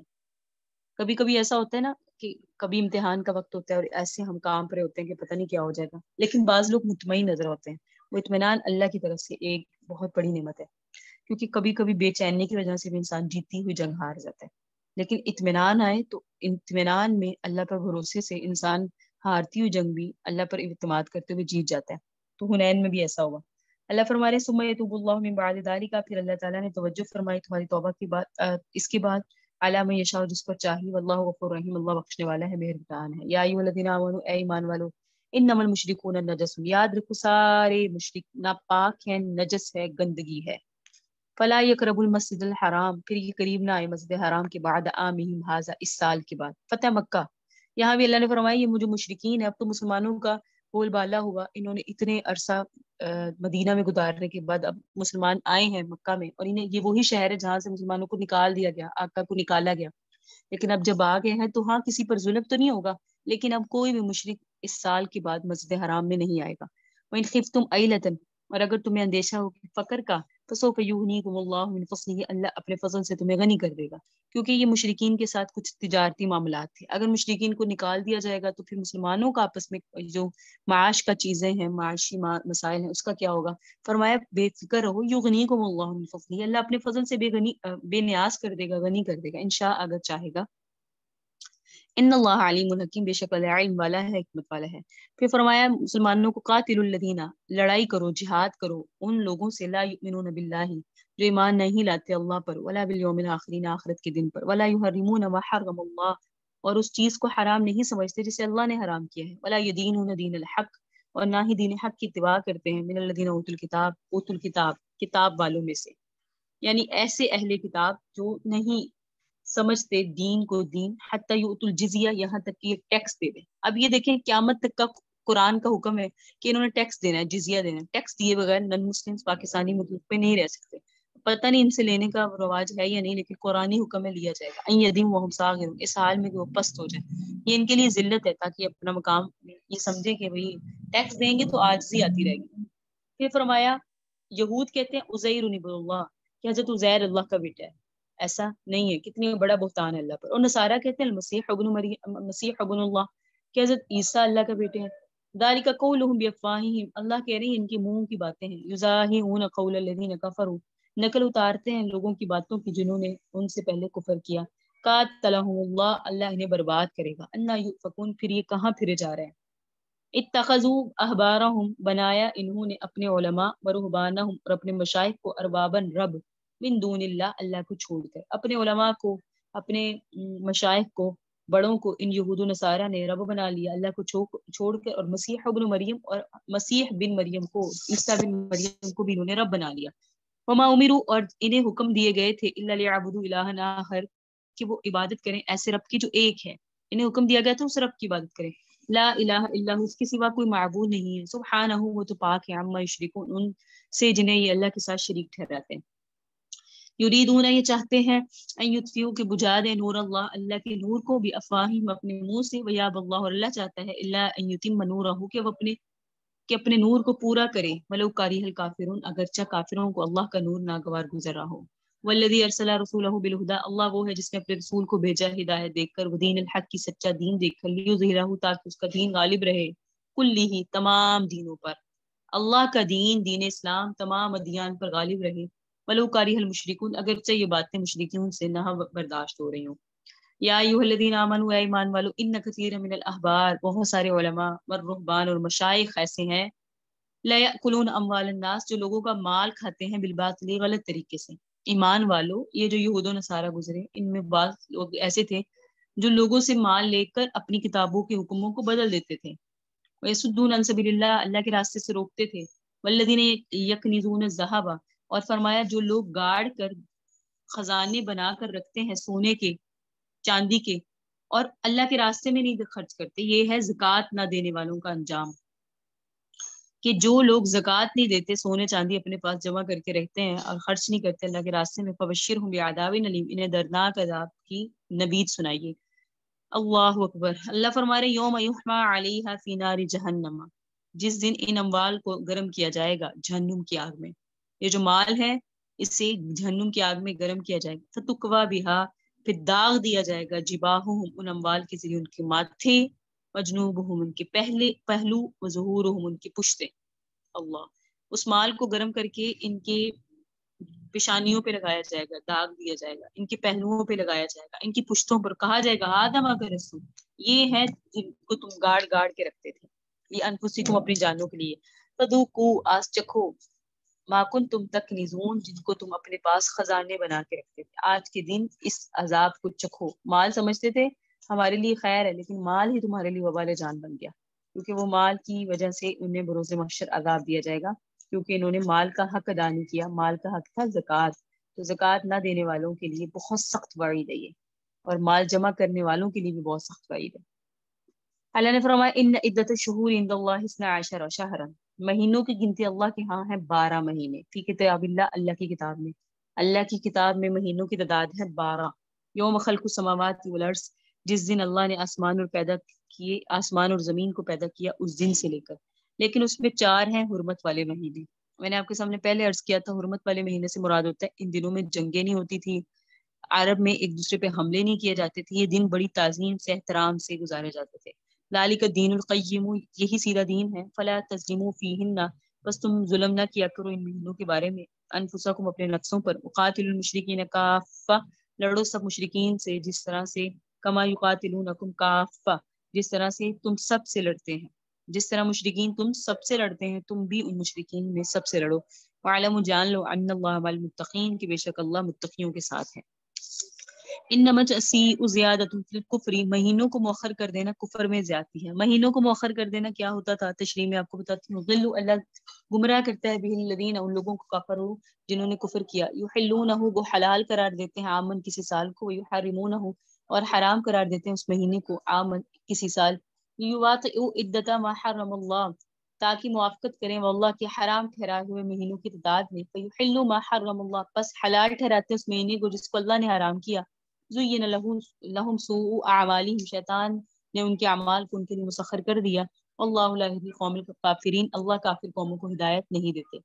یا ایھا الذین آمنوا، اے ایمان والو، ما لکم، تمہیں کیا ہو گیا، اذا قیل لکم انفروا فی سبیل اللہ، جب تمہیں کہا جاتا ہے اللہ کے راستے میں نکلو، استاقلتم من الارض، تو تم زمین کی طرف بوجھل ہوئے جاتے ہو، ارضیتم بالحیات الدنیا من الآخرہ، کیا تم راضی ہو گئے دنیاوی زندگی پر آخرت کے مقابلے میں؟ فما متاع الحیات الدنیا فی الآخرۃ الا قلیل، دنیاوی زندگی آخرت کے مقابلے میں بہت تھوڑی سی ہے۔ الا تنفروا، اگر تم نہیں نکلو گے، يعذبکم عذابا الیما، تو اللہ تمہیں دردناک عذاب دے گا، ویستبدل قوما غیرکم، تمہارے علاوہ دوسری قوم کو لے آئے گا، ولا تضروہ، تم اس اللہ کو کچھ نقصان نہیں پہنچا سکتے، اللہ علی کل شیء قدیر، اللہ ہر چیز پر قدرت رکھنے والا ہے۔ الا تنصروہ، اگر تم اس رسول کی مدد نہیں کرو گے، فقط نصرہ اللہ، تو اس کی مدد اللہ کر چکا، اذ اخرجہ الذین کفروا، جب نکالا کافروں نے اس نبی کو اس کے شہر مکہ سے، ثانی اثنین، وہ دونوں تھے، یہ رسول دو میں سے ایک تھا، یہ رسول دو میں سے ایک تھا، اذ ہما فی الغار، جب دونوں غار میں تھے، ابو بکر صدیق اور سیدنا ابو بکر، سیدنا محمد صلی اللہ علیہ وسلم، اذ یقول لصاحبہ، جب وہ رسول اپنے ساتھ والے سے کہنے لگا، لا تحزن ان اللہ معانا، مت گھبراؤ اللہ ہمارے ساتھ ہے، فانزل اللہ، پس اس موقع پر اللہ نے نازل فرمائی سکینتہ، اپنا اطمینان علیہ، اس پر، وأیدہ بجنود، اور قوت پہنچائی ایسے لشکر کے ذریعے، لم تروہا، جن کو تم نہیں دیکھ رہے تھے، وجعل کلمۃ الذین کفروا السفلی، اللہ نے کافروں کی بات کو نیچا کر دیا، وکلمۃ اللہ ہی العلیٰ، اللہ کی بات اونچی ہوئی، واللہ عزیز حکیم، اللہ زبردست ہے اور اللہ رب العزت حکمت والا ہے۔ سبحان اللہ۔ مشرکین مکہ کی طرف سے مہینوں کی ترتیب میں گڑبڑ ہوا کرتی تھی، مشرکین مکہ نے کچھ اس طرح گڑبڑ کر رکھی تھی کہ 4 مہینے اس میں تھے حرمت والے، جس میں لڑائی اور کوئی دوسری گڑبڑ کرنے والی چیز جائز نہیں تھی، تو ان مہینوں کو حرمت والا مہینہ کہا جاتا ہے، اور ویسے مہینے ہیں 12، ان میں 4 تھے حرمت والے، لیکن جس وقت یہ اللہ تعالیٰ کے خوف سے آزاد ہوئے تو انہوں نے اپنی شہوت پرستی کی طور پر اس میں گڑبڑ شروع کر دی۔ مثال کے طور پہ محرم کا مہینہ آ گیا اور ان کو کسی کے ساتھ لڑنے کی ضرورت ہے، کسی کے ساتھ لوٹ مار کرنے کی ضرورت ہے، تو یہ کہتے تھے کہ اس دفعہ محرم بعد میں آئے گا، سفر پہلے آ گیا، محرم، سفر، ربیع الاول، ربیع ثانی، اس طرح ہے نا، ان کو جب اشد ضرورت ہوتی تھی کہتے نہیں بھائی اس دفعہ محرم کا مہینہ بعد میں آئے گا، سفر پہلے آ گیا اور محرم کو بعد میں کر دیا، اور اگر کسی سے لڑائی ہوئی اور ادھر سے رجب کا مہینہ آ گیا تو اس کو آگے کر دیتے اور دوسرے مہینے کو پہلے لے آتے، اس طرح مہینے آگے پیچھے کر دیتے، آگے پیچھے کرنے کے ساتھ سال کے دوران میں 4 کی تعداد تو پوری کر لیتے کہ 4 مہینے حرمت کے گزر گئے، لیکن تعیین باقی نہیں رہتی، یعنی کسی مہینے کو کسی سال حلال کر دیتے، کسی مہینے کو کسی سال حرام کر دیتے، تو اللہ تعالیٰ نے جن کو حرام ٹھہرایا ہے ان کی حرمت ان لوگوں نے باقی نہیں رکھی۔ جس وقت مکہ معظمہ ہوا، جس وقت ہوا مکہ معظمہ، تو اس وقت میں کیا ہوا کہ مکہ معظمہ جس وقت میں فتح ہوا تو سیدنا صدیق اکبر سن 9 ہجری میں حج کے لیے تشریف لے کے گئے، 9 ہجری تھا، سیدنا صدیق اکبر حج کے لیے گئے، تو اس قسم کی ساری رسوم کو انہوں نے ختم کرنے کا اعلان کیا اور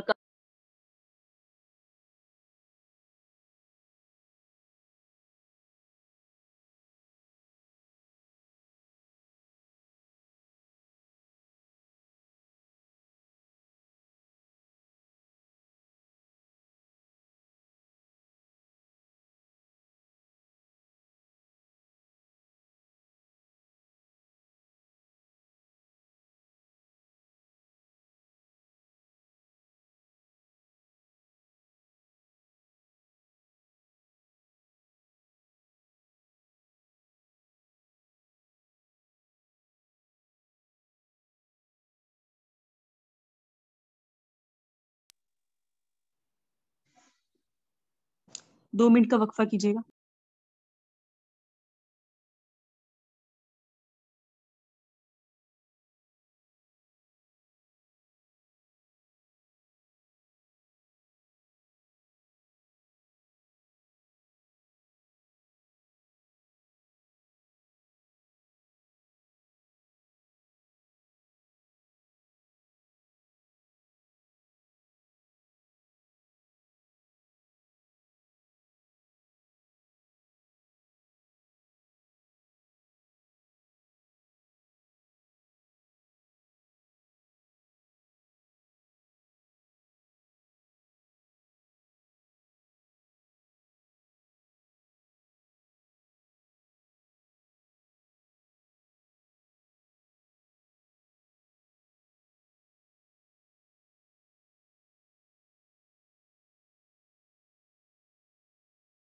اچھا جی، بسم اللہ الرحمن الرحیم.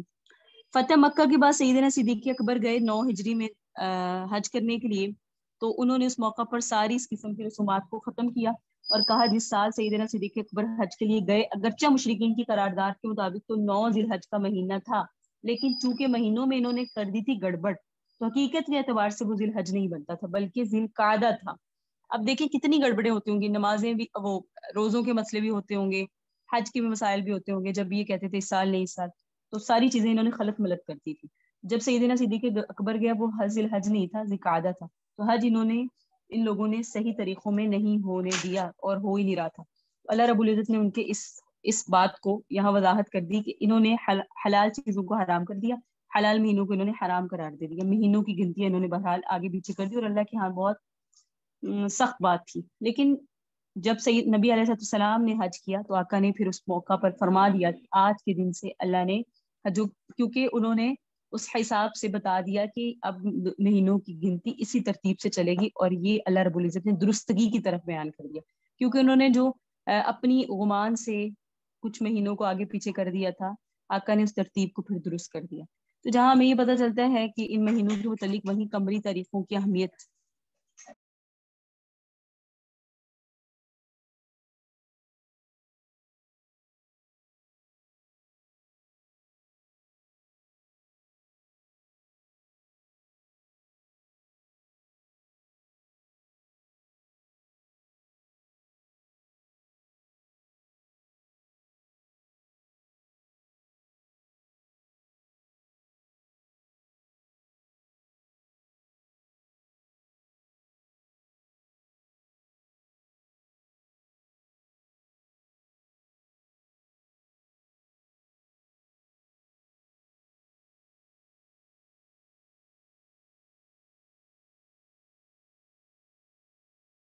اچھا جی، معذرت. اب یہاں جو ہے یا ایھا الذین آمنوا ما لکم اذا قیل لکم انفروا، یہ آیت ہے، آیت نمبر 38. یہ غزوہ تبوک کے متعلق ہے. یہاں فرمایا گیا ہے کہ کیا ہوا کہ غزوہ تبوک کا جو پس منظر ہے وہ بھی آپ کو معلوم ہونا چاہیے. 8 ہجری میں فتح مکہ ہوا، 9 ہجری میں یہ غزوہ ہوا، غزوہ تبوک، اور یہ سرور کائنات کا آخری غزوہ تھا آقا کی زندگی کا. تبوک ایک جگہ ہے شام کی سرحد کے قریب، اور شام میں اس وقت رومیوں کی حکومت تھی. سرور کائنات کو اطلاع ملی کہ رومی فوجیں اکٹھی ہو رہی ہیں اور مدینہ منورہ پر حملہ آور ہونا چاہ رہی ہیں. تو آپ نے ان کو حملہ سے روکنے کے لیے تیاری کی اور ان کی سرحد پر ہی ان کو روکا جائے. آقا علیہ السلام نے اس کے لیے تیاریاں کی. موسم گرمی کا تھا، کھجوریں پک رہی تھی، باغات اپنی انتہا پر تھے. آپ جانتی ہیں کہ جس وقت فصل پکنے کے دن ہوتے ہیں تو تقریباً اس دنوں کی کاشتکار خالی ہی بیٹھے رہتے ہیں، کیونکہ فصلوں پکنی ہوتی ہے، فصلوں کی آمدن آنی ہوتی ہے، آمدنی ان کی رکھی ہوتی ہے ہر طرح سے، کیونکہ فصلیں جب پکیں گی پھر کاٹیں گے، پھر اس کے بعد آمدنی کا سلسلہ شروع ہوگا. تو اس وقت کچھ افلاس تھا، کچھ تنگ دستی تھی، لیکن امید تھی کہ فصل قریب آنے پر گرمی کا شدید موسم جب گزر جائے گا اور سفر، اگر ہم اس موقع پر جہاد پر جاتے ہیں، غزوہ تبوک پر جاتے ہیں، تو ہم تو چلے جائیں گے غزبے میں، پیچھے سے فصل قریب آ جائے گی کاٹنے کی، اور شدید گرمی کا موسم ہے، سفر بھی بہت لمبا ہے، اور مقابلہ بھی ایک رومیوں سے ہے جو بڑی سلطنت ہے. تو سرور کائنات صلی اللہ علیہ وسلم نے اعلان کیا کہ سب چلو. ایسے موقع پر لوگوں کے طبقات مختلف ہو گئے، بعض مخلص تھے، اعلان سنتے تیار ہو گئے، بعض متردد ہو گئے کہ اب کیا کریں کیا نہ کریں، بعض خالص منافق تھے اور اس موقع پر ان کا نفاق سامنے آ گیا. اللہ رب العزت نے بعض آیت میں ایسی ہی ان کے مختلف احوال کو بیان کیا. غزوہ تبوک میں ڈھیلے پڑنے والوں کو تنبیہ دی کہ کیا ہو گیا ان کو, کیوں نہیں جانتے. ما لکم اذا قیل لکم انفروا, کیوں نہیں نکلتے. استاقلتم الی الارض, تم زمین کی طرف گرے جا رہے ہو. یہ ساری چیزیں. پھر غار ثور میں آقا علیہ السلام کا جو ہجرت کا واقعہ تھا اس کو بھی ایک اس پر ضمناً بیان کیا. یہاں غار سے مراد غار ثور ہے. اور پھر آقا نے جب حوصلہ دیا سیدنا صدیق اکبر کو کہ آپ گھبرائے نہیں, اللہ ہمارے ساتھ, لا تحزن ان اللہ معنا, اس حالات کو ذکر کیا. پھر آگے دوبارہ غزوہ تبوک کے حالات کو ذکر کر رہے ہیں. انفروا خفافا وثقالا, نکلو اس حال میں کہ ہلکے پھلکے ہو یا بوجھل ہو. وجاہدوا باموالکم, جہاد کرو اپنی جانوں کے ساتھ, اپنے مالوں کے ساتھ اللہ کے راستے میں. ذالکم خیر لکم, تمہارے لیے بہتر ہے, ان کنتم تعلمون, اگر تم جانتے ہو. لو کان عرضا, اگر وہ جلدی حاصل کرنے والا سامان ہوتا, وہ سفر اور درمیانہ سا سفر ہوتا, قاصدا لاتبعوک, تو یہ لوگ ضرور آپ کی پیروی کرتے. ولکن بعدت, لیکن وہ سفر چونکہ بہت زیادہ ہے, علیہم الشقہ, اور ان پر مسافت دراز ہے. وسیحلفون باللہ, وہ عنقریب آپ کے سامنے آئیں گے, قسمیں کھائیں گے. لو استطعنا, کہ اگر ہم طاقت رکھتے, لخرجنا معکم, تو ہم ضرور جاتے. یہلکون انفسکم, اپنی جانوں کو ہلاکت میں یہ ڈالتے ہیں. واللہ یعلم انہم لکاذبون, اللہ جانتا ہے بے شک یہ جھوٹے ہیں. اف اللہ عنک, آپ ان سے درگزر کریں. لما زنت لہم, آپ نے ان کو کیوں اجازت دی. حتی یتبین لک الذین صدقوا, جب تک واضح نہ ہو جاتے آپ کے لیے وہ لوگ جنہوں نے سچ بولا. وتعلم الکاذبین, اور جب تک کہ آپ جان نہ لے جھوٹوں کو, آپ انہیں اجازت نہ دیں. لا یستأذنک الذین یؤمنون, نہیں اجازت طلب کرتے آپ سے وہ لوگ جو ایمان لاتے ہیں. باللہ, جو اللہ پر, والیوم الآخری, جو آخرت کے دن پر ایمان لاتے ہیں, وہ آپ سے نہ جانے کی اجازت طلب نہیں کرتے. ان یجاہدوا باموالہم وانفسہم, کہ وہ اپنے مالوں اور جانوں کے ساتھ جہاد نہ کرے. واللہ علیم بالمتقین, اللہ جانتا ہے متقیوں کو. انما یستأذنک الذین لا یؤمنون, اور آپ ان, اور سوائے اس کے کہ نہیں اجازت طلب کرتے آپ سے مگر وہی جو ایمان نہیں لاتے اللہ پر اور آخرت کے دن پر. وارتابت قلوبہم, ان کے دل شک میں پڑے ہوئے ہیں. فہم فی ریبہم, پس وہ لوگ اپنے شک میں یترددون, بھٹک رہے ہیں. ولو ارادوا الخروج, اگر یہ نکلنے کا ارادہ کرتے, لاعدوا لہم عدہ, تو تیار کرتے اس کے لیے کوئی سامان بھی. ولکن کرہ اللہ بعاثہم, لیکن اللہ نے ناپسند کیا ان کے اٹھنے کو. فثبتہم, اور پس منع کر دیا اللہ نے ان کو. وقیل اقعدوا مع القاعدین, اور کہہ دیا کہ بیٹھے رہو تم بیٹھنے والوں کے ساتھ. لو خرجوا فیکم, اگر یہ نکلتے تم میں سے, ما زادوکم, تو نہ زیادہ کرتے یہ تمہارا, الا خوالا, مگر خرابی. منافقوں کا بتایا جا رہا ہے کہ اگر منافقین آپ کے ساتھ جاتے تو آپ کا نقصان ہی کرتے. ولا اوزعوا خلالکم, اور اپنی سواریوں کو تمہارے درمیان طلب کرتے. یبغونکم الفتنہ, اور تمہارے درمیان شرارت کرتے. فیکم سماعون لہم, اور تمہارے اندر ان کے لیے سننے والے بھی ہیں. واللہ علیم بالظالمین, اللہ ظالموں کو خوب جانتا ہے. لقد ابتغوا الفتنة من قبل, تحقیق انہوں نے شرارت طلب کی تھی اس سے پہلے بھی. وقلبوا لك الامور, اور الٹ پلٹ کیے آپ کے لیے بہت سارے آپ کے کام. حتی جاء الحق, یہاں تک کہ حق آ گیا. وظہر امر اللہ, اللہ کا حکم غالب آ گیا. وہم کارہون, اس حال میں وہ ناخوش ہیں. ومنهم من يقول ذل لی ولا تفتنی, اور ان میں کوئی اور بھی ہیں جو کہتے ہیں کہ مجھے اجازت دے دیجیے اور مجھے فتنے میں نہ ڈالیے. الا فی الفتنة سقطوا, اور خبردار فتنے میں تو وہ لوگ گر گئے. وان جہنم لمحیطۃ بالکافرین, اور جہنم کافروں کے لیے کافی ہے. اللہ نے یہاں منافقین کے حال بھی بیان کیے, مومنین کے حال بھی بیان کیے, اور معذوروں کے حال بھی بیان کیے. کچھ واقع جانا چاہتے تھے نہیں جا سکے, کچھ واقع منافق تھے ان کا نفاق ظاہر ہوا, اور کچھوں نے سوال ہی نہیں کیا اور وہ تیار ہو گئے. ان تصب کا حسنہ تسؤہم, اور اگر آپ کو کوئی اچھی حالت پہنچتی ہے تو تسؤہم, تو وہ ان کو غم میں ڈالتی ہے. اور وَإِن تصب کا مصیبہ, اگر آپ کو کوئی مصیبت پہنچتی ہے, یقول, تو وہ کہتے ہیں قد اخذنا امرنا من قبل, کہ ہم نے اختیار کر لیا اپنا معاملہ اس سے پہلے ہی. وَيَتَوَلُّوا وَهُمْ فَرِحُونَ, وہ آپ کے پاس سے اس حال میں جاتے ہیں کہ خوش ہوتے ہیں. مسلمانوں کی تکلیف سے انہیں خوشی ہوتی ہے. قل فرما دیجیے لن یصیبنا الا ما كتب اللہ, ہمیں تو وہی تکلیف پہنچے گی جو اللہ نے ہماری قسمت میں لکھ دی. وہ مولانا, وہ ہمارا رب ہے. وعلی اللہ, اور اسی پر ہی فلیتوکل المؤمنون, ایمان والوں کو, ایمان لانے والوں کو بھروسہ کرنا چاہیے. اے نبی آپ فرما دیجیے هل تربصون بنا الا احدى الحسنيين, حسنيين, کہ نہیں انتظار کرتے تم ہمارے متعلق مگر دو بھلی حالتوں میں سے ایک بھلی حالت کا. ونحن نتربص بكم, ہم بھی انتظار کرتے ہیں تمہارے متعلق.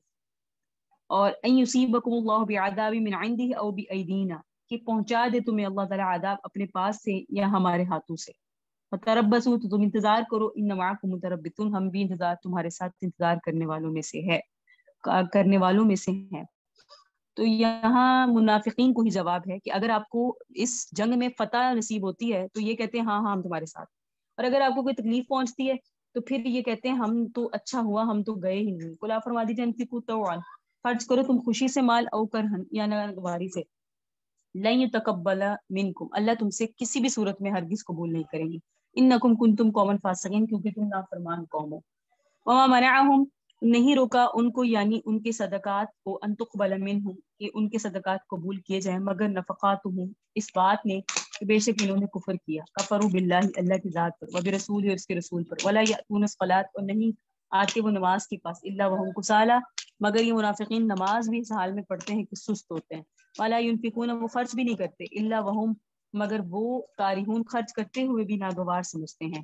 فلا تعجبک اموالہم، اے نبی آپ کو ان کے اچھا نہ لگے ان کے مالوں، یعنی بس آپ نہ تعجب کریں ان کے مالوں پر، ولا اولادہم اور ان کے اولادوں پر. انما یرید اللہ بے شک اللہ چاہتا ہے، لیعذبہم کہ ان کو عذاب دے دیا فی الحیات دنیا دنیا کی زندگی میں اس مال کے ذریعے، وتزہق انفسہم وہم کافرون اور چلی جائے ان کی جانب حال میں کہ وہ کافر ہی ہوں.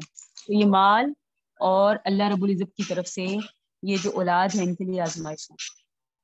وَيَحْلِفُونَ بِاللَّهِ یہ آپ کے سامنے آئیں گے، قسمیں کھائیں گے، منافق کہیں گے إِنَّهُمْ لَمِنْكُمْ کہ وہ آپ کے ساتھ ہیں، وَمَا هُمْ مِنْكُمْ جبکہ وہ آپ کے ساتھ نہیں ہے، وَلَكِنَّهُمْ قَوْمٌ يَفْرَقُونَ لیکن یہ لوگ ڈرتے ہیں. یعنی کہیں گے ہم آپ کے ساتھ ہیں، ہم آپ کے ساتھ ہیں، جہاد پر بھی جانے والے ہیں، لیکن اندر سے آپ کے ساتھ نہیں ہے. لَوْ يَجِدُونَ مَلْجَأً اگر پالیں وہ کوئی ٹھکانہ، او مغارات یا کوئی غار، او مدخلا یا کوئی گھسنے کی جگہ، لولوا الیہ تو وہ اس جگہ میں گھس جائیں، وہم یجمعون سب کے سب وہاں جمع ہو جائیں، آپ کے ساتھ جہاد میں نہ جائیں. ومنہم من یلمزک فی الصدقات اور ان میں سے بعض وہ ہیں جو آپ کو تانا دیتے ہیں صدقات کے بارے میں، یعنی جب آپ ان میں صدقات کی تقسیم کرتے ہیں تو کہتے ہیں آپ نے خیانت کی. فإن تعطوا منها اگر آپ ان منافقین کو اس میں سے دے دیں، رضوا تو راضی ہوتے ہیں، وإن لم يؤتوا اگر ان کو نہ دیں اس میں سے، اذا هم یسخطون تو یہ آپ پر ناراض ہوتے ہیں. تو ان کا مقصد کیا ہوا؟ دنیا. ان کا مقصد دنیا ہے، ان کا مقصد اللہ اور اس کے رسول کی رضا یا دین کے لیے لڑنا نہیں ہے. ولو انہم رضوا اگر یہ راضی ہو جائیں اس پر، ما آتاہم اللہ جو اللہ نے انہیں دیا، اور رسول اور اس کے رسول نے دیا، تو یہ صرف یہی کہیں حسبنا اللہ ہمارے لیے اللہ کافی ہے. سیؤتین اللہ ان قریب دے گا ہمیں اللہ من فضل اپنے فضل سے، ورسولہ اور اس کا رسول ہمیں دے گا اپنے فضل سے. انا الی اللہ راغبون بے شک ہماری ہی طرف انہیں رغبت کرنے والوں کو رغبت کرنی چاہیے. یہاں اللہ رب العزت بتا رہے ہیں کہ یہ دنیا کے مال میں انہیں چاہیے کہ اللہ پر بھروسہ کریں. آپ جو دے رہے ہیں، جو اللہ اور اس کے رسول کی طرف سے انہیں مل رہا ہے، اس پر بھروسہ کریں اور کہیں حسبنا اللہ. لیکن یہ ایسے نہیں کرتے، یہ آپ انہیں جو دیتے ہیں اس پر بھی کہتے ہیں کہ ہمیں گھٹا کے دیا گیا. یہ دیکھیں یہ غزوہ تبوک کے وقت منافقین کا حال، سچے اور جھوٹوں کے عذر کی پہچان، غزوہ تبوک میں منافقین کے شریک نہ ہونے کی حکمتیں، اور ایک منافق تھا اس کے متعلق حالات بیان کیے گئے. منافقین کی نماز اور انفاق یعنی ان کا اللہ کے راستے میں دینا قبول نہیں ہے، اس کو بیان کیا گیا. اللہ رب العزت نے پھر ان کی حالات کو آقا پر پہلے ہی واضح کر دیا.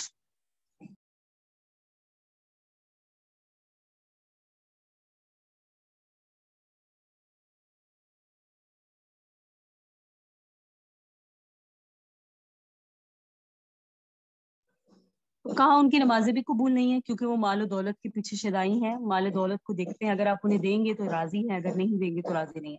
انما صدقات للفقراء یہاں بتایا گیا کہ جو ہمارے زکوٰۃ ہوتی ہے، مال ہوتی ہے، وہ کن کے لیے، کن کو لگتی ہے.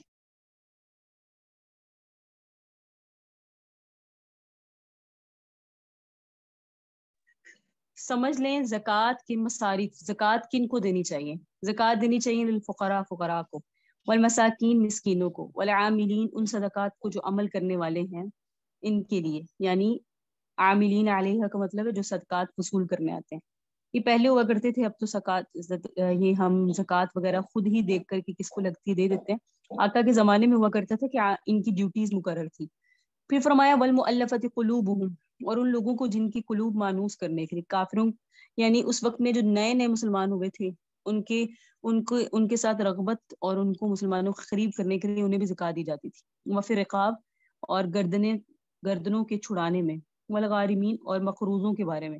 قرض داروں کو بھی زکات دی جا سکتی ہے، وفی سبیل اللہ اور اللہ کے راستے میں بھی دی جا سکتی ہے، وہ ابن سبیل مسافروں کو بھی دی جا سکتی ہے، فریضۃ من اللہ، یہ اللہ کی طرف سے ٹھہرایا ہوا ایک فریضہ ہے، واللہ علیم حکیم، اللہ علم والا ہے، حکمت والا ہے۔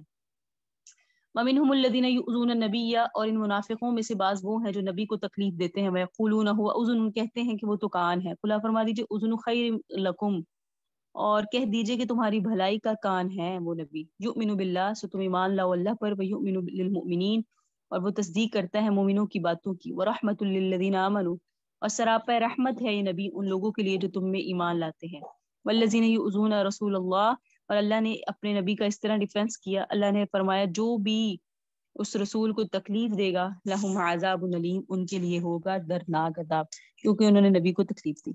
تو یہاں منافقین کی طعنہ دنی کا جواب بھی پچھلے رکوع میں دیا کہ صدقات کی تقسیم کے بارے میں وہ طعنہ کرتے ہیں آپ پر کہ آپ ان کے درمیان تقسیم ٹھیک نہیں کرتے، ایک بات۔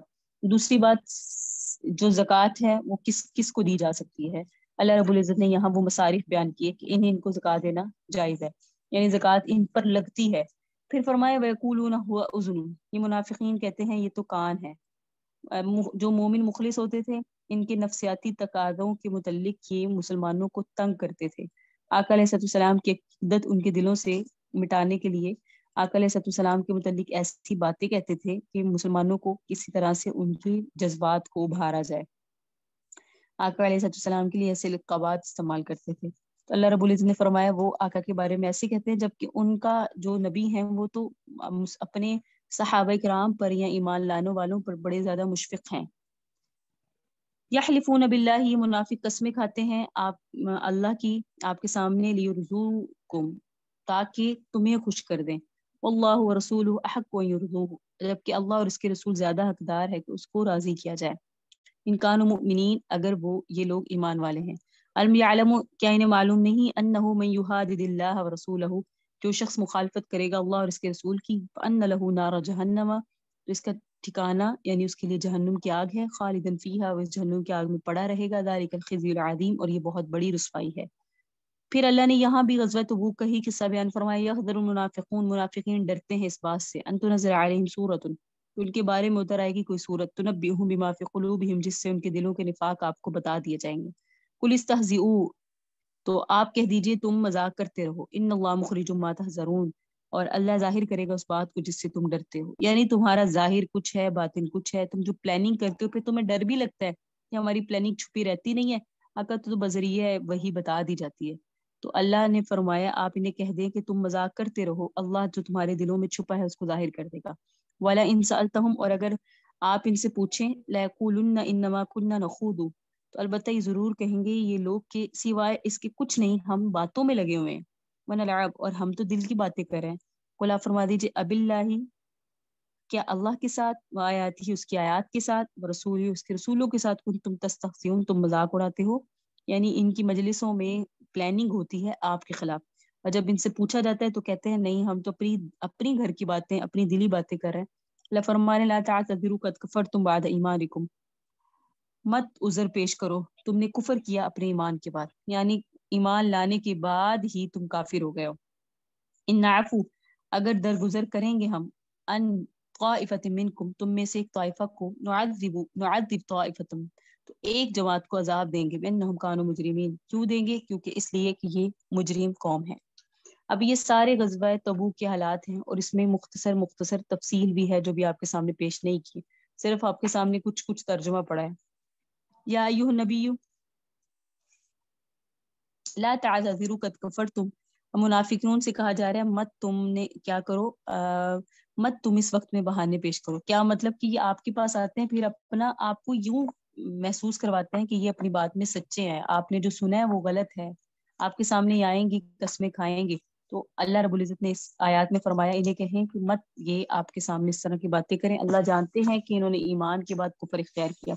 المنافقون والمنافقات، منافق مرد اور منافق عورتیں، بعضهم من بعض، یہ آپس میں ایک دوسرے کے دوست ہیں، کیونکہ منافق مرد اور منافق عورتوں کا کیا کام ہوتا ہے، یأمرون بالمنکر، برائی کا حکم دیتے ہیں، وینہون عن المعروف، وہ بھلائی سے روکتے ہیں، ویقبضون ایدیہم، اپنے ہاتھوں کو بند کرتے ہیں، نسوا اللہ، اللہ کو بھلا دیتے ہیں، فنسیہم، اللہ نے بھی انہیں بھلا دیا، ان المنافقین هم الفاسقون، منافق نافرمان ہیں، وعد اللہ المنافقین، وعدہ کیا اللہ نے منافق مردوں کو منافق مردوں سے، والمنافقات اور منافق عورتوں سے، والکفار اور سب کافروں سے، نار جہنمہ کس چیز کا؟ جہنم کی آگ کا، خالدین فیہا جہنم کی آگ میں ہمیشہ رہیں گے، یہ حسبہم یہ ان کے لیے کافی ہوگی، ولعنہم اللہ اور اللہ لعنت کی اللہ تعالیٰ نے ان پر، ولہم عذاب مقیم اور ان کے لیے دائمی عذاب ہے، کالذین من قبلکم اے منافقو تم ان لوگوں کی طرح ہی ہو جاؤ جو تم سے پہلے گزرے، کانوا اشد منکم قوہ وہ بھی تم میں قوت میں زیادہ تھے، واکثر اموالا ان کی بھی بڑے مال تھے، واولادا اور اولادیں تھی، فاستمتعوا انہوں نے بھی فائدہ اٹھایا بخلاقہم اپنے حصے سے، فاستمتعتم تم بھی فائدہ اٹھا لو بخلاقکم اپنے حصے سے، کما استمتع الذین من قبلکم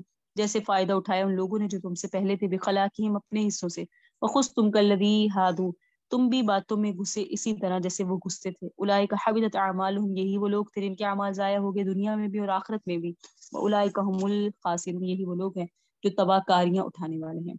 الم یاتکم نبأ الذین من قبلہم اے نبی کہ آپ کے پاس خبر نہیں آئی ان لوگوں کی جو پہلے گزرے، قوم نوح، قوم عاد، قوم ثمود، قوم ابراہیم، قوم مدین، قوم اور پلٹا کھانے والی بستیاں، اتتہم رسلہم بالبینات ان سب کے پاس ہمارے رسول آئے نشانیاں لے کر، وما کان اللہ لیظلمہم اور پس نہیں تھا اللہ ان پر ظلم کرنے والا، ولکن کانوا انفسہم یظلمون لیکن وہ اپنی جانوں پر خود ہی ظلم کرتے تھے۔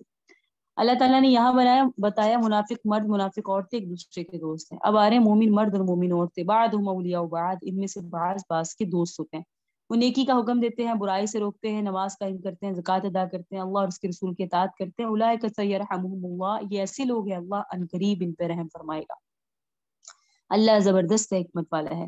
اللہ تعالیٰ نے وعدہ کیا مومن مردوں سے اور مومن عورتوں سے کس چیز کا؟ باغات کا جس کے نیچے نہریں بہتی ہوں گی، خالدین فیہا باغات میں ہمیشہ رہیں گے، اور عمدہ مکانات ہوں گے اور ہمیشگی کے باغات ہوں گے، ورضوان من اللہ اکبر اور سب سے بڑی بات اللہ کی رضا ہوگی، ذالک هو الفوز العظیم اور اللہ کی رضا بہت بڑی چیز ہے۔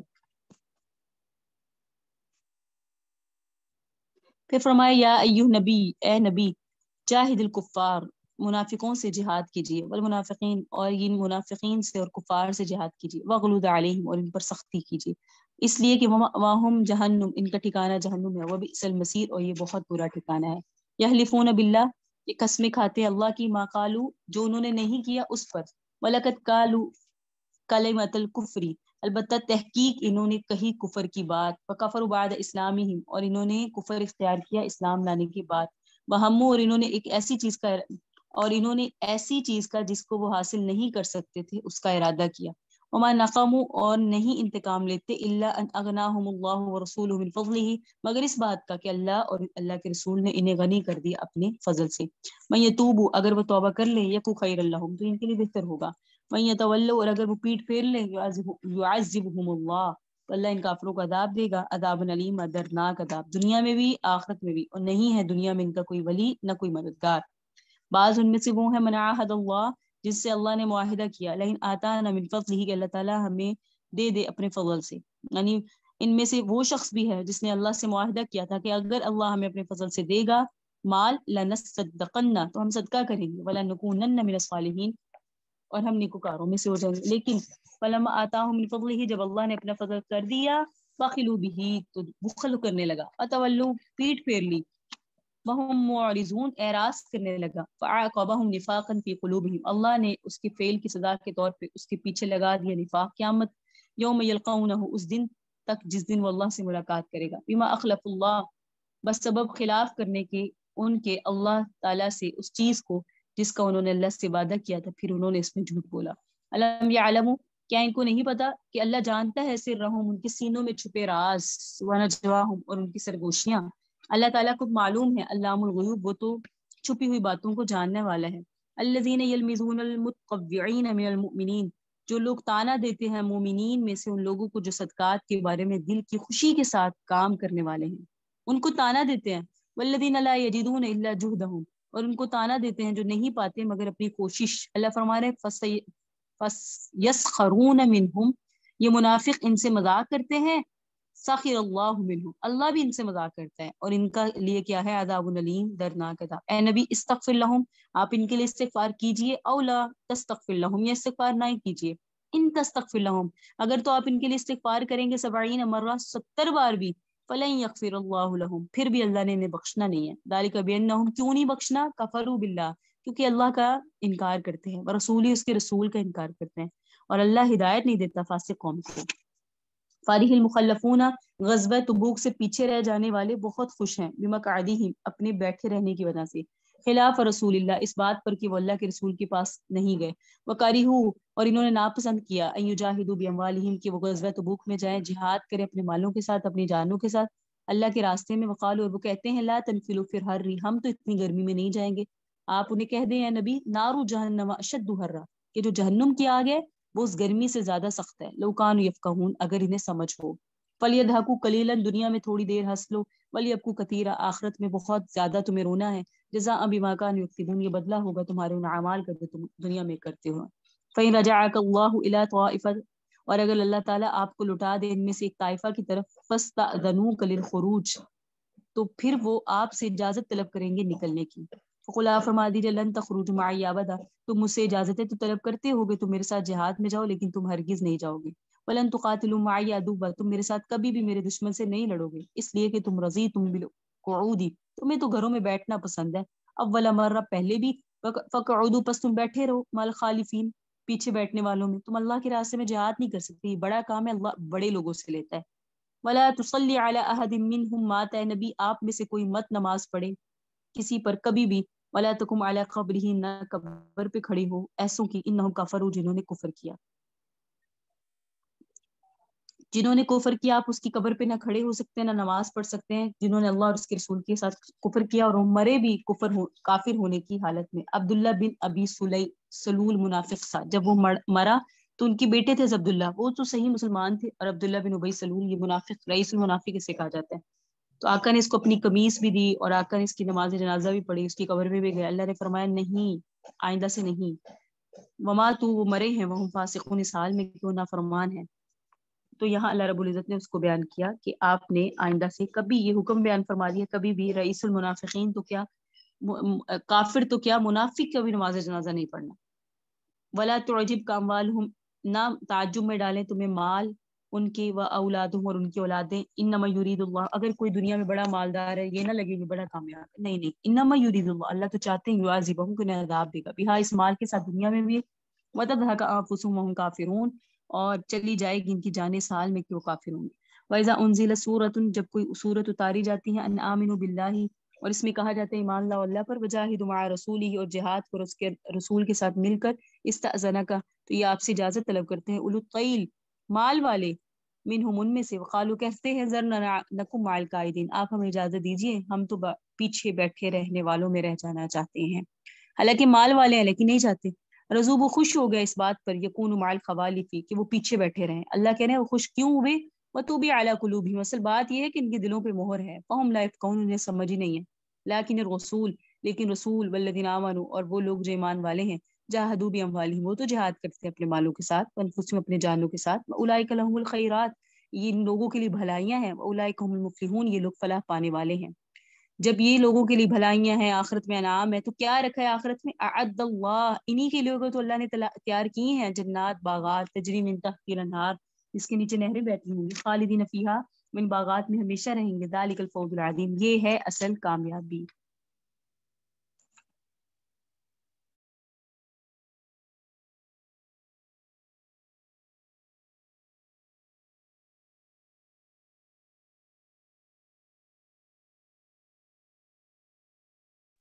آخری آیات اللہ نے فرمایا، وجاء المؤذرون من العراب، دیہاتی آپ کے پاس آتے ہیں، یہ خالص مومن ہے.